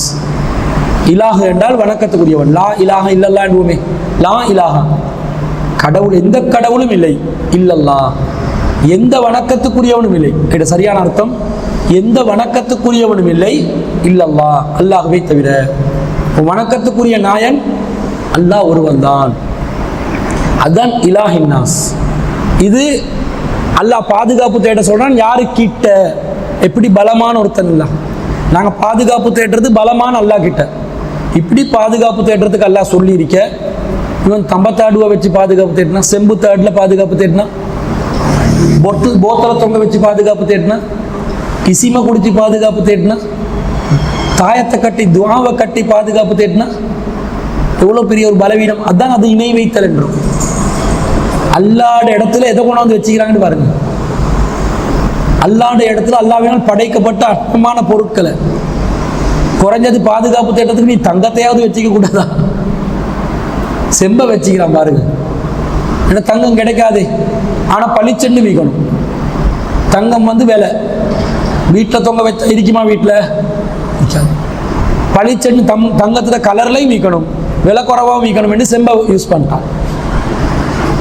அப்ப இந்த மாதிரி பொருட்களை வச்சு பாதுகாப்பதனால வீடுகள் எல்லாம் என்ன செய்யாது? பாதுகாப்பு பெறாது. இது மூட நம்பிக்கை. அல்லாஹ் டெய்லி யாருக்கிட்ட பாதுகாப்பு செய்ய சொல்றாங்க? இப்படி பலமான இறைவன் கிட்ட பாதுகாப்பு தேட சொல்ல, இவங்க பலவீனமான பொருட்கள் கிட்ட பாதுகாப்பு தேடுறாங்க. என்னதான் எங்களுக்கு வீட்டுக்கு ஏதாவது கேடு வந்தா இந்த பொருட்கள் எல்லாம் என்ன செய்யுமா? அந்த கேடுகளோட ஃபைட் பண்ணுமா.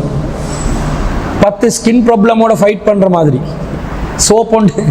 சோப் அட்வர்டைஸ்மெண்ட் போடும்போது போடுவாங்க, இத்தனாயிரம் ஸ்கின் ப்ராப்ளம் உங்களுக்கு இருக்குதா, இந்த சோப்பை பயன்படுத்துங்கள். அது சண்டை போடும், ஃபைட் பண்ற மாதிரி எல்லாம் காட்டுவான். கிருமியோட போயிட்டு டாய்லெட்டை காட்டுவான். டாய்லெட்டை கிருமிக்கு வாயெல்லாம் வைக்கும், அது சிரிச்சு கொண்டு வைக்கும். இவன் லிக்விடை போட்டோடனே அது ஓ என்று ஓடுது.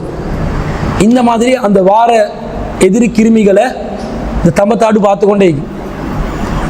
கம், ஒரே அடி, எதிர் தாக்குதல், வெளியே ஓடு. இப்படியெல்லாம் நடக்கும் என்று நம்புறானே, ரொம்ப பைத்தியக்காரனா இல்லையா? இதை மௌலவிமார்கள் ஓதி பாத்தியா சொல்லி ஓதி நல்லெண்ணெயில முக்கிய எடுத்து கொடுக்குறான். சும்மா கொடுத்தா என்னன்னு கிட்ட வச்சு ஆய்வு செய்வான். நல்லெண்ணெயில முக்கி கொடுத்தா அந்த வாசனை நிறைய பேருக்கு பிடிக்காது. அதனால இப்படி தடுப்பாங்க ஓரத்துக்காகி வைக்க. இந்த மாதிரி தந்திரங்களை பயன்படுத்தி தான் இந்த வேலையெல்லாம் பண்ணுறான். இவன் நினைக்கிறான் நல்லெண்ணெய் போட்டோடனே அதுக்கு என்ன சரி பரக்கத் கூடுமெண்டு. நீ பார்க்காதே, எடுத்து வை. அதில் என்ன ஆகுது நீங்கள் எடுத்து கலட்டி பாருங்கள்.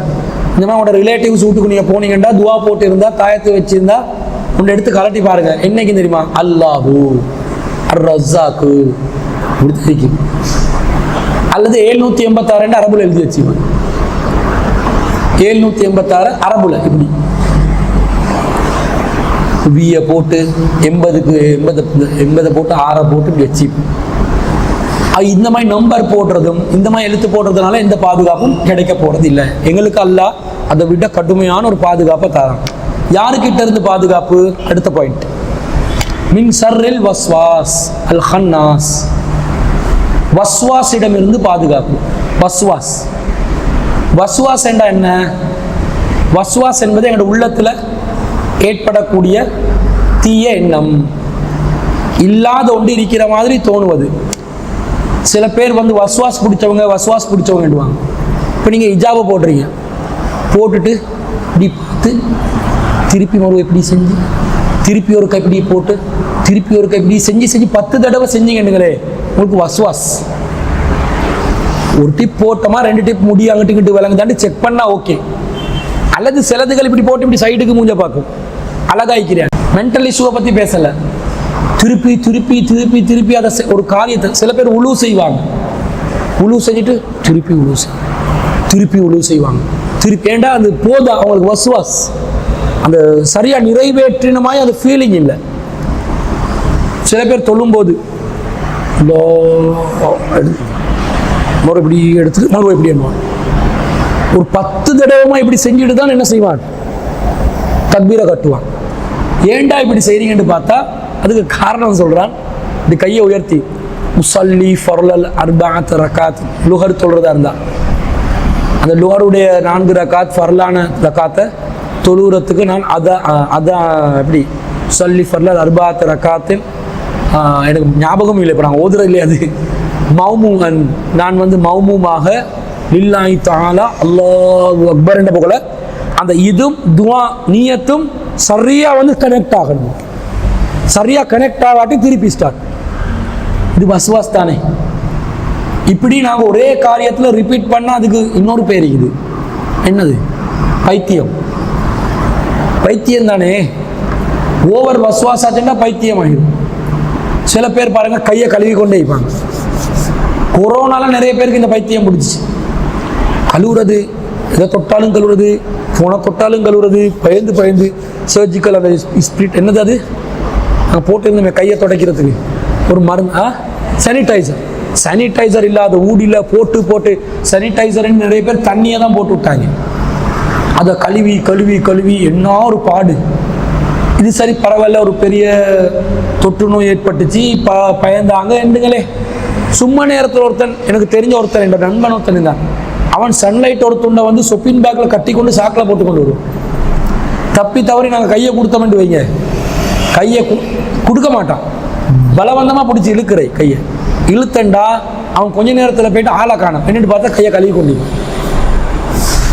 இதுக்கு வந்து ஒரு மன ரீதியான பாதிப்பு என்ன சொல்லுவாங்கண்டா ஓசிடின்னுவாங்க, ஒப்செசிவ் கம்பல்சிவ் டிஸார்டர். ஒப்செசிவ் திருப்பி செய்கிறது, கம்பல்சிவ் கட்டாயம் செய்யணும் என்று தோணும், டிஸார்டர் மென்டல் இஷ்யூ ஓசிடி. திருப்பி சில பேர் கட்டில தட்டுவாங்க, தட்டிட்டு இப்படி மறுவ ஒரு 5 நிமிஷத்துக்கு போகிற வந்து மறுவ தட்டு, மறுவ ஒரு 10 நிமிஷத்துக்கு போயிட்டு மறுவ தட்டுறேன். இப்படி ஒரு நாளைக்கு ஒரு 100 தடவை போயிட்டு கட்டில தட்டி இருந்தான். தட்டுறேன்டா இது பெட்ஷீட் அப்படி சுருங்கிடக்கூடாது. இதெல்லாம் மென்டல் இஷ்யூ நோய். கட்டில வந்து தட்டி வச்ச கட்டில மகன் போயிட்டு படுத்தான்னு வைங்க, இறங்கு ஏன் டாக்டர் தான் படுக்கணுமா? கட்டில் சீஞ்சிடுமா? இது மென்டல் இஷ்யூஸ். இதுவள் வரக்கூடாது. அப்ப இந்த வஸ்வாஸ் என்பது உள்ளத்துல வந்து இல்லாத ஒன்று இருக்கிற மாதிரி திருப்பி அந்த எண்ணம் ஏற்படுகிறது. அல் ஹன்னாஸ், எப்படி அந்த எண்ணம் என்றா மறைந்திருந்த ஒருவன் அந்த எண்ணத்தை ஏற்படுத்துகிறான். ஒருத்தன் மறைஞ்சிருக்கிறானோ அல் ஹன்னாஸ், எங்களோட கண்ணுக்கு விளங்காத ஒருத்தன் மறைஞ்சிருந்து இந்த வேலையை பண்றான். அடுத்த வசனம் அல்லதி யுவஸ்விசு ஃபி சுதூரின் நாஸ், அவன் மறைஞ்சி எங்க இருக்கிறான்? மனிதனுடைய உள்ளத்தில் இருக்கிறான். மனிதர்களுடைய உள்ளத்துல மறைஞ்சு கொண்டு இருந்து மனிதர்களுக்கு திருப்பி திருப்பி தீய எண்ணத்தை ஏற்படுத்தக்கூடிய ஒருத்தன் இருக்கிறான். அவன் கிட்ட இருந்து அல்லாவிடம் பாதுகாவல் தேடுகிறேன். அவன் யாரு? ஷைத்தான். மனுஷன் உள்ளத்துல ஷைத்தான் இருந்து என்ன செய்யறான்? வேலை பார்க்கிறான். இப்ப இந்த ஷைத்தான் தான் நம்மளை என்ன செய்யறான்? வழி கெடுக்கிறான். அந்த ஷைத்தான் இந்த மாதிரி மறைஞ்சிருந்து உள்ளத்துல தீய எண்ணத்தை ஏற்படுத்தக்கூடிய ஆக்கள் ஷைத்தான்ல மட்டும் என்ன, மினல் ஜின்னத்தி வன்னாஸ், மனிதர்களிலும் இருக்கிறார்கள், ஜின்களிலும் இருக்கிறார்கள் என்று அல்லாஹ் சொல்றான். அவன் மனிதர்களையும் உள்ளத்துல தீய எண்ணத்தை மறைஞ்சி இருந்து ஏற்படுத்தக்கூடியவர்கள் இருக்கிறார்கள், ஜின்களிலும் மறைஞ்சி இருந்து உள்ளத்துல தீய எண்ணத்தை ஏற்படுத்தக்கூடியவர்கள் இருக்கிறார்கள் என்று அல்லாஹ் சொல்றான். மனிதர்கள்ல மறைஞ்சி மனுஷனுக்கு விளங்காம எங்கட உள்ளங்கள்ல தீய எண்ணம் ஏற்படுத்தக்கூடியவர்கள் இருக்கிறார்களா இல்லையா? மனசுக்குள்ள பூரையில அது மனிதன், ஒரு மனிதனுக்கு உங்களோட மனசுக்குள்ள நான் அப்படி பொடியோட வந்து பூரையிலுமா சொல்லுவான். ஏன் மனசுக்குள்ள நீ, ஓ மனசுக்குள்ள நான் உங்களுக்கு வந்து உட்கார இயலுமா? அது என்ன அந்த ஒரு அப்பார்ட்மெண்ட் உண்டா வந்து உட்கார்றதுக்கு? இல்லை, பூரையலாம். மறைஞ்சி நேரடியாகவே பூரையலாம், மறைஞ்சும் பூரையலாது. மனுஷன் உடம்புக்குள்ள தாவ இயலாது, தாவுற வேலை செய்ய இயலாம். ஆனா மறைஞ்சி இருந்து கெட்ட எண்ணத்தை ஏற்படுத்தலாமா இல்லையா? உங்களை பத்தி என்னைய பத்தி தப்பான எண்ணத்தை போடுறான், என்னைய பத்தி அவதூறு பரப்புறான், தவறான எண்ணம். உங்களை பத்தி ஒருத்தன் அவதூறு பரப்புறான், தவறான எண்ணம், கெட்ட எண்ணத்தை ஏற்படுத்தி இந்த வேலையை சூழ்ச்சி செஞ்சு ரகசியமா இருந்து கணவன் மனைவியை பிரிச்சு கோல் மூட்டி புறம் பேசி அவதூறு சொல்லி இட்டு கட்டி என்ன செய்யலாம்? பாவம் அந்த உள்ளங்கள்ல கெட்ட எண்ணம், அவரை பத்தி தவறான எண்ணம். இன்றைக்கு சோசியல் மீடியாவில் இது சர்வசாதாரணமாக நடக்குது தானே. ஒருத்தரை விரும்பினா விரும்பினத்துக்கு ஏற்ற மாதிரி போடுவாங்க, வெறுத்தா அவரை பற்றி கெட்ட எண்ணம் ஏற்படுற மாதிரி தகவல் பதிவாங்க. இந்த மாதிரி மறைஞ்சிருந்து சில வேலைகள் சோசியல் மீடியாவில் போட்டால் வெளியில் செய்கிறது. சில பேர் தன்னை பேர் அடையாளம் தெரியாத மாதிரி ஃபேக் ஐடியில் செய்கிறானா இல்லையா? இந்த மாதிரி மறைஞ்சிருந்து ஒரு மனிதனுடைய உள்ளத்தில் கெட்ட எண்ணங்களை ஏற்படுத்துகிறாக்கள் இருக்கிறாங்க. இன்னும் சில பேர் இருக்கிறாங்க.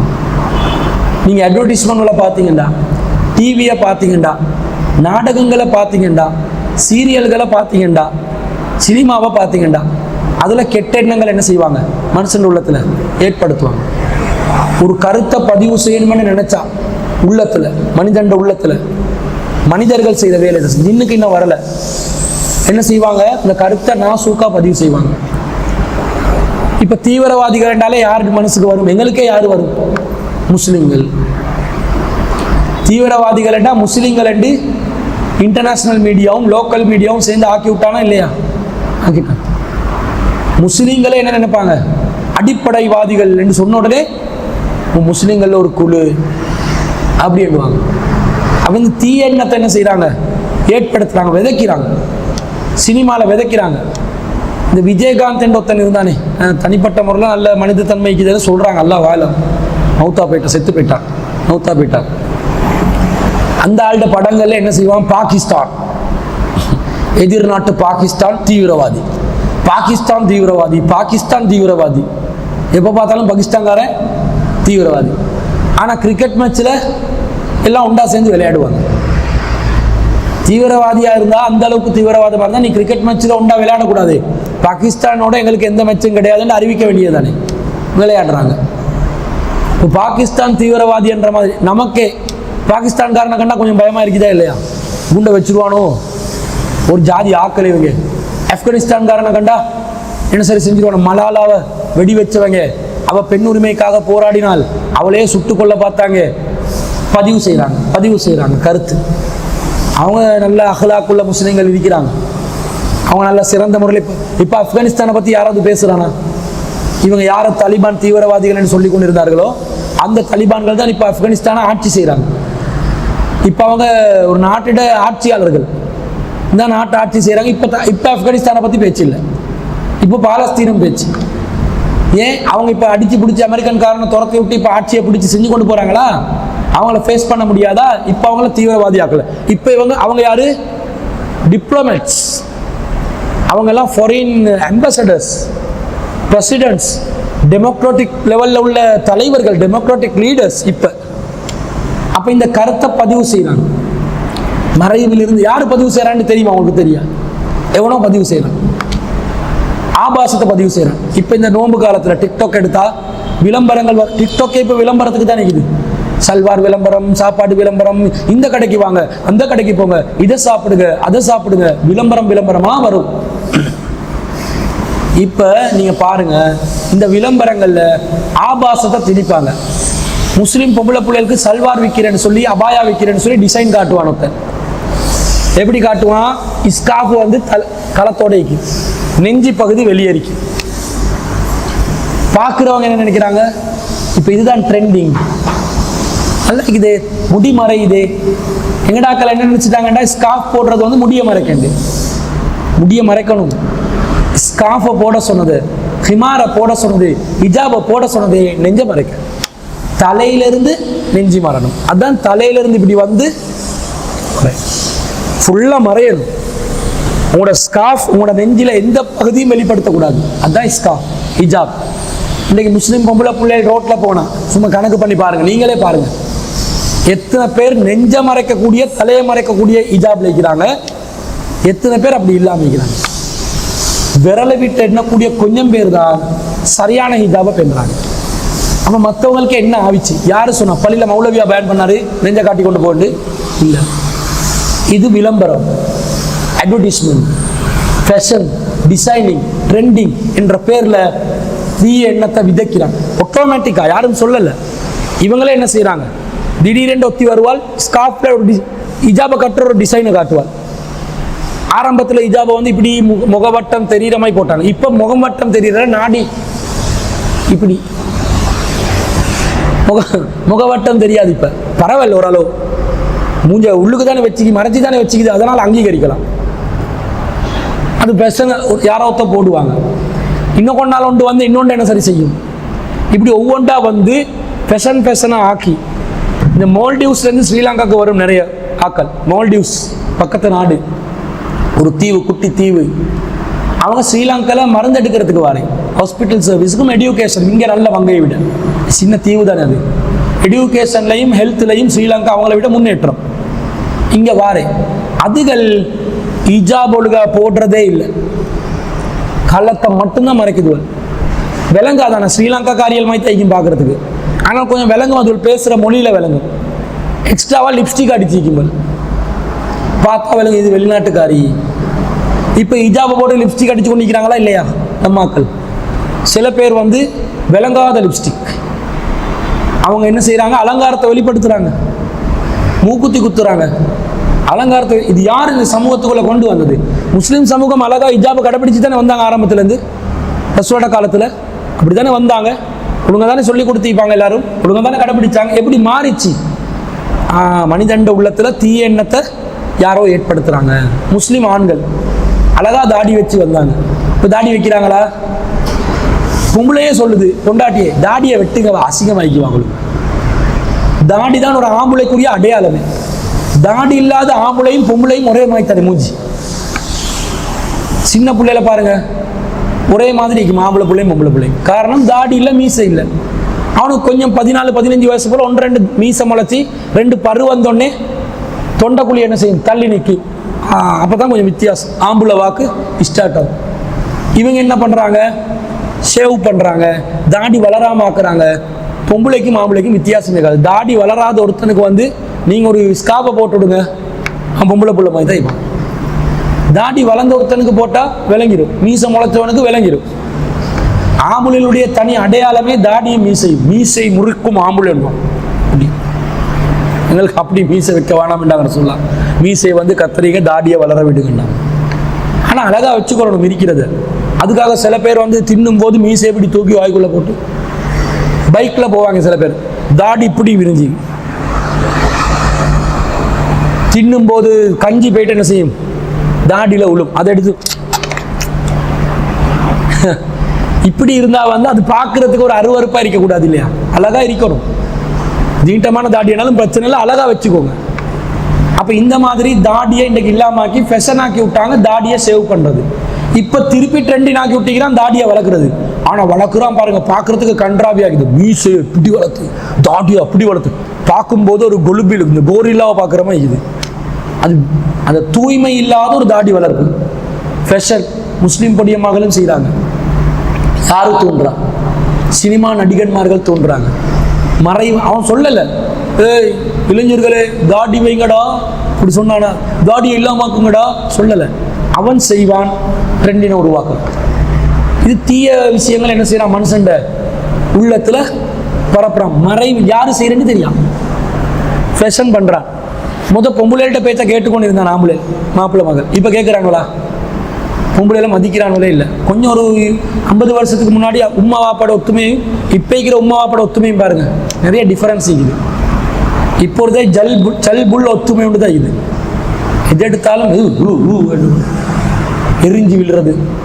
ஆரம்பத்தில் அப்படி இல்லை, நல்ல ஒரு ரெஸ்பெக்டிவாக இருந்தாங்க. ரெஸ்பெக்டிவ் லவ் ஒன்று இருந்துச்சு. லவ் வேண்டாம் உம்மா வாப்பாக்கு லவ்வை சொல்கிறேன். இப்போ ரெஸ்பெக்டிவ் இல்லை, ஒரு விதமான போங்கல் இருக்குது. இந்த எண்ணங்களை ஏற்படுத்துறாங்க மனசுல, மறைவில் இருந்து இந்த மாதிரி செய்யறாங்க. இதுக்கு இவங்க விளக்கம் கொடுக்குறாங்க தஃசீர்கள்ல. மனிதர்கள்ல சூனியக்காரன் இருக்கிறான், சூனியக்காரன் மறைஞ்சிருந்து தீயதை ஏற்படுத்துறான். சூனியக்காரன் மறைஞ்சிருந்து என்ன செய்யறானா, தீய எண்ணங்களை ஏற்படுத்துவானாம். இப்போ நீ நட, இப்போ போ, கிணத்துல பாய் என்ன எங்கேயோ இருந்து சொல்லுவானாம். இவன் மனசுக்கு தோணுமாம், இப்படி போயிட்டு செய்வான், வசியம் செய்வான். இந்த மாதிரி உங்களோட பொருட்களை யாருக்கும் கொடுத்துடாதீங்க, சீப்பை கேட்டால் யாருக்கும் கொடுத்துடாதீங்க, உங்களோட அந்த உடுப்பை யாருக்கும் கொடுத்துடாதீங்க, அதை எடுத்து சூனியம் பண்ணிடுவாங்க. இந்த மாதிரி செய்கிறது இல்லை. இந்த செய்கிற ஆற்றல் எல்லாம் யாருக்கும் கொடுக்கல. மறைவில் இருந்து நிறைய வேலை பார்க்கலாம். குடும்பங்களை பிரித்து நாசமாக்கி தெருவுக்கு கொண்டு வரதுக்கு பெரிய வேலையா? சிலதுகள் இருக்குங்கள் சரியாக பற்ற வைக்கிறேன்டா, பற்ற வைப்பு சத்தமில்லாமல் பற்ற வச்சுட்டு போயிட்டு பற்றி கொண்டு எரியும் குடும்பங்கள். இது அதே மாதிரி எல்லாம் சொல்ல மினல் ஜின்னத்தி, இந்த மாதிரி ஜின்கள்லையும் மீக்கிறாங்க. இப்போ ஜின்கள் எங்களுக்கு தீய எண்ணம் ஏற்படுத்துவாங்க. ஜின்கள் என்றால் யார்? ஜின்கள் தீய எண்ணங்களை ஏற்படுத்துவார்களா என்று கேட்டால் ஆமா, ஜின்கள் ஏற்படுத்துவாங்க. முதல்ல ஜின்களை விளங்கிக்கோங்களே. ஜின்கள் என்றா யார் என்று சொன்னா, எங்களை போல ஒரு படைப்பவங்க, பகுத்தறிவு வழங்கப்பட்டவர்கள், நன்மை தீமை தெரிந்தவர்கள், இறைவனுக்கு வணங்குமாறு பிணிக்கப்பட்டவர்கள், முஸ்லிம்களும் காஃபிர்களும் இருக்கிறார்கள். இவங்க தான் ஜின்கள். மூளைக்கு அல்லாஹ் குர்ஆன்ல சொல்லும்போது அல்லாஹ் சொல்றான், 51வது அத்தியாயத்தில் 56வது வசனம், வமா ஹலக்துல் ஜின்ன வல் இன்ஸ இல்லா லியஅபுதூனி, ஜின்களையும் மனிதர்களையும் என்னை வணங்குவதற்காகவே தவிர நான் படைக்கவில்லை. ஜின்னை படைச்சிக்கிறான் வணங்குறதுக்கு. நாங்கள் எப்படி விளங்கி அல்லாஹ் வணங்கணுமோ அப்படி ஜின்களும் விளங்கி தான் அல்லாஹ்வை வணங்கணும். இன்னொரு இடத்துல அல்லாஹ் சொல்றான், சூரத்துல் அன்ஆம் 6வது அத்தியாயம் 130வது வசனம், யா மாஷரல் ஜின்னி வல் இன்சி, மனித ஜின்களே, அலம் யஅதிக்கும் ருசுலும் மின்கும், உங்கள்ல இருந்து உங்களுக்கு தூதர்கள் வரலையா? ஜின்கள்ல இருந்து ஜின்களுக்கு தூதர்கள் வரலையான்னு அல்லாஹ் கேட்கிறான். அப்ப ஜின்களுக்கு தூதர்கள் அவங்க நன்மையை சொல்லி தீமையை தடுத்து அவங்களுக்கு விளங்கப்படுத்திக்கிறாங்க. அப்பதான் அவங்க விளங்கக்கூடிய ஆற்றல்ல இருந்தாங்க. சூரத்துல் ரஹ்மான் 55வது அத்தியாயத்துல அல்லாஹ் சொல்றான், யா மாஷரல் ஜின்னி வல் இன்ஸ், மனித ஜின் கூட்டமே, இனிஸ்தத்தாத்தும் அன் தன்ஃபுது மின் அக்தாரி சமாவாத்தி வல்லரும், வானங்கள்ட பூமியை எல்லை உங்களுக்கு கடக்க முடியும் என்று சொன்னால் ஃபன்ஃபுது கடந்து செல்லுங்கள், லா தன்ஃபுதுன இல்லா பி சுல்தான், ஆற்றல் இருந்தாலே தவிர உங்களுக்கு அதை கடந்து செல்ல முடியாது. அந்த வசனத்துடைய நம்பரத்தால் உங்களுக்கு கடந்து செல்ல முடியாது என்று அல்லாஹ் சொல்றான். அப்ப இவங்களுக்கு வானங்கள்ட பூமியிட எல்லையை கடக்கலாம் என்று அல்லாஹ் சொல்றான். இப்ப இன்றைக்கு பூமியிட எல்லையை கடந்து போறான் தானே மனுஷன். எப்படி போறான்? அவனுக்கு பகுத்தறிவு இருக்கிறதுனால தானே போறான். அதே மாதிரி ஜின்களும் வானத்துடைய எல்லைகளை கடந்து செல்வார்கள். அவர்களுக்கு பகுத்தறிவு இருக்கிறது, அந்த சக்தி இருக்கிறது, அந்த ஆற்றல் இருக்கிறது. எங்களுக்கு இதுல இருந்து என்ன செய்யறோம்? விளங்குறோம். அது குர்ஆன்ல 55வது அத்தியாயத்தில் 33வது வசனம். இப்படி பார்க்கிறோம். அப்ப அவங்களும் மூளை உள்ள ஆக்கள், அறிவுள்ள ஆக்கள். இந்த மிருகங்கள் இல்லை, ஒரு உயிரினம் இல்லை. அவங்க எங்களை போல ஒரு படைப்பான எங்களோட கண்ணுக்கு அவங்க விளங்க மாட்டாங்க. அவங்கள நல்லவங்களும் கெட்டவங்களும் நீக்கிறான் என்று அல்லாஹ் சொல்றான். அவங்களே சொல்லுவாங்க, எங்க கிட்ட நல்லவங்க இருக்கிறாங்க, கெட்டவங்க இருக்கிறாங்க. சூரத்துல் ஜின் 72வது அத்தியாயத்துல அவங்க 11வது வசனத்துல சொல்றாங்க, வ அன்னா மின்னஸ் சாலிஹூன், எங்கள்ல நல்லவங்க இருக்கிறாங்க, வ மின்னா தூன தாலிக, எங்கள்ல நல்லவங்க இல்லாதவங்களும் இருக்கிறாங்க, கெட்டவங்களும் இருக்கிறாங்க. ஜின்களில் நல்லவர்களும் இருக்கிறார்கள், கெட்டவர்களும் இருக்கிறார்கள். மனிதர்கள் எப்படி நல்லவர்களும் கெட்டவர்கள் இருக்கிறாங்களோ, முஸ்லிம்களும் காஃபிர்களும் இருக்கிறாங்களோ, முஸ்லிம்கள்ல நல்லவங்களும் கெட்டவங்களும் இருக்கிறாங்களோ, காஃபிர்கள்ல நல்லவங்களும் கெட்டவங்களும் இருக்கிறாங்களோ, இந்த மாதிரி ஜின்கள்லையும் முஸ்லிம்கள், மூமின்கள், காஃபிர்கள், நல்லவர்கள், கெட்டவர்கள் இருக்கிறாங்க. விளங்குது அவங்களுக்கு? நேரடி வசனம் இது சொல்றதை நாங்கள் பார்க்குறோம். அதே மாதிரி அவங்களுக்கு கடைசிய தூதரா வந்தது நபி ஸல்லல்லாஹு அலைஹி வஸல்லம். அதே சூரத்துல் ஜின்ன 72வது அத்தியாயத்தில் 1வது வசனத்தில் அவங்க சொல்லுவாங்க, நாங்கள் குர்ஆனை செய்யப்படுத்தோம், ஆச்சரியமான குர்ஆன், அது வழிகாட்டுது, நீங்கள் இதை ஏற்றுக்கோங்க, தாவா பண்ணுங்க, தாயியா மாறுங்க என்று சொல்லி எல்லாம் அவங்க சொல்லுவாங்க. இதே சூரத்துல் அஹ்காஃப்ல 46வது அத்தியாயத்தில் 29 முதல் 32வது வசனத்திலையும் அல்லாஹ் சொல்றான், ஜின்கள்ல அவங்க நல்லவர்களா மூமின்களா மாறினவங்க, தாவா பண்ணாங்க, நபிமார்கள் வந்தாங்க என்ற செய்தி அல்லாஹ் சொல்றான். அப்ப இந்த ஜின்கள்ல நரகத்துக்கும் சில பேர் போவாங்க, சொர்க்கத்துக்கும் போவாங்க. அல்லாஹ் சூரத்துல் ஆராஃப்ல 7வது அத்தியாயத்தில் 179வது வசனத்துல வலக்கு தரானா லி ஜஹன்னம கஸீரம் மினல் ஜின்னி வல் இன்ஸ், நரகத்துல பெரும்பாலான பகுதிக்கு ஜின்களையும் மனிதர்களையும் ஒரு கூட்டத்தை நாங்கள் ஏற்படுத்துகிறோம். அப்ப நரகத்துல ஜின்களையும் மனிதர்களையும் அதிகமானவர்களை ஏற்படுத்துகிறோம்னா சொற்பமானவர்கள் சொர்க்கத்துக்கு போறாங்கன்னு அர்த்தம். மனிதர்கள் அதிகமானவர்கள் நரகத்துக்கு போவாங்க, சொற்பமானவர்கள் சொர்க்கத்துக்கு போவாங்க. ஜின்கள் அதிகமானவர்கள் நரகத்துக்கு போவாங்க, சொற்பமானவர்கள் சொர்க்கத்துக்கு போவாங்க. இப்ப ஜின் இனத்துல சொர்க்கத்துக்கு போற நரகத்துக்கு போற 2 பிரிவு இருக்கிறாங்க. இப்ப இபிலிஸ் யார், சைத்தான் யார்? இது ஜின்கள் பொதுவாக. இப்ப நான் இபிலிஸை பத்தியோ சைத்தானை பத்தியோ பேசல, ஜின்களை பத்தி பேசுறேன். ஆனா இந்த ஜின்கள் தான் எங்களோட மனசுல தீய எண்ணங்களை ஏற்படுத்துறாங்களா?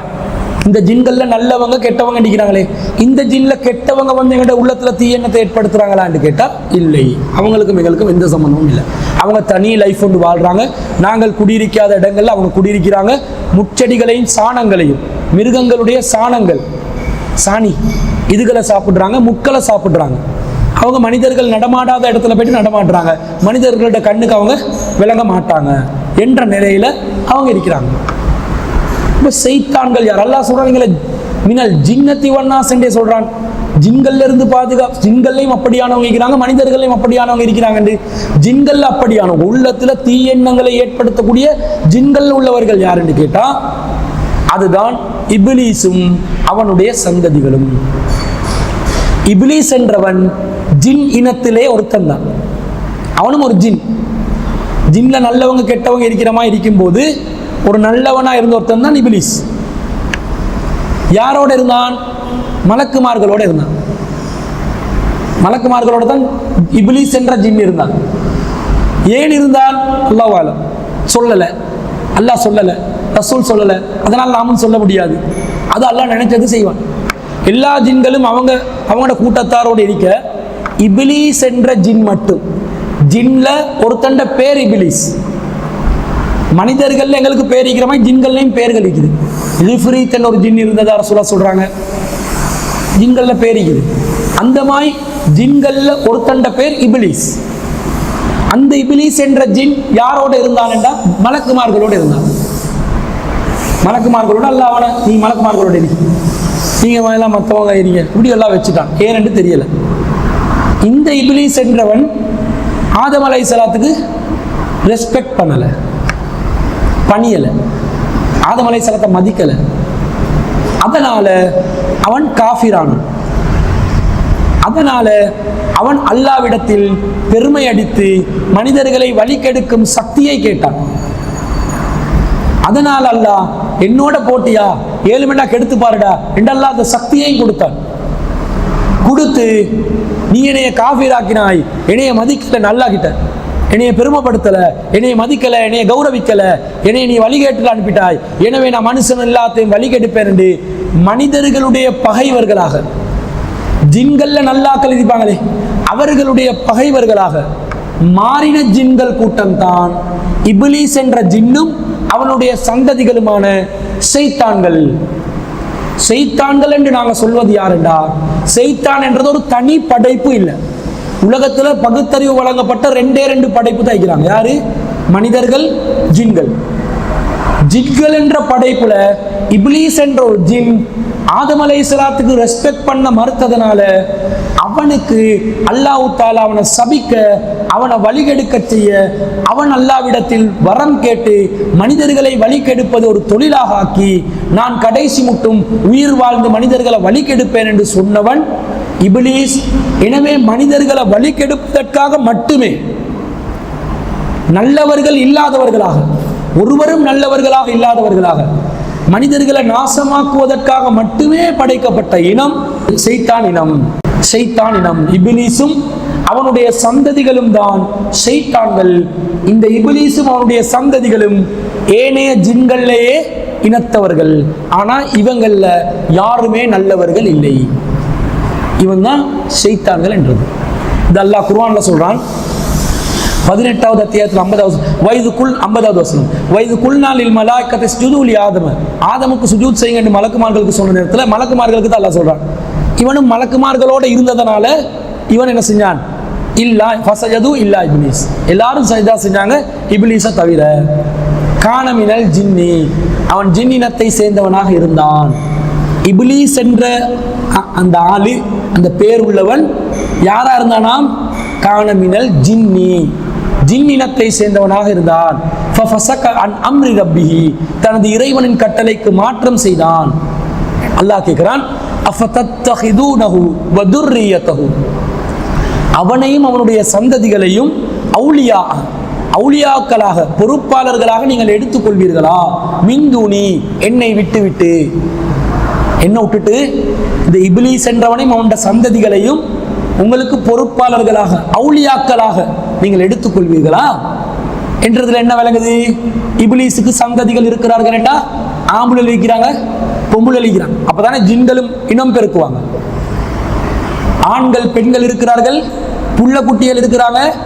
அவங்களுக்கு பிறக்கிற இப்லீஸுக்கு பிறக்கிற புள்ளையும் இப்லீஸ் தான், ஷைத்தான் தான். அவன் முஸ்லிமா வாரத்துக்கு அதுக்கு ஏற்ற மாதிரி அவனோட ட்ரைனிங் கொடுத்து வைக்கிறான். ஆயிக்கு இந்த இப்லீஸ்ல சிம்மாசனம் எங்க இருக்குதுன்றாங்க ரசூலுல்லாஹ்? கடல்ல, ஆழ்கடலில் இப்லீஸுடைய சிம்மாசனம் இருக்கிறது. அவன் ஒரு அரிசி வச்சுக்கிறான், ஒரு புட்டுவம், ராஜ புட்டுவம்.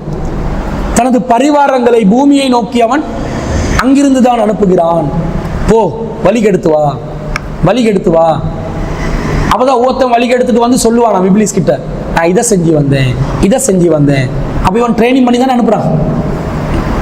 அப்போ ஒருத்தன் வந்து சொல்லுவானா, ஷைத்தான் ஒருத்தன், நான் இன்றைக்கு மாப்பிள்ளை பொண்டாட்டியை பிரிச்சு விட்டேன்.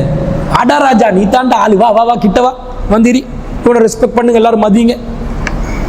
மாப்பிள்ளை பொண்டாட்டி கிட்ட பிரிவினை ஏற்படுத்துவது ஷைத்தான்கள்ட்ட மிக முக்கியமான வேலை. எப்படி பிரிவினை? சூனியம் செஞ்சா, செய்வினை செஞ்சா? அப்படி இல்லை.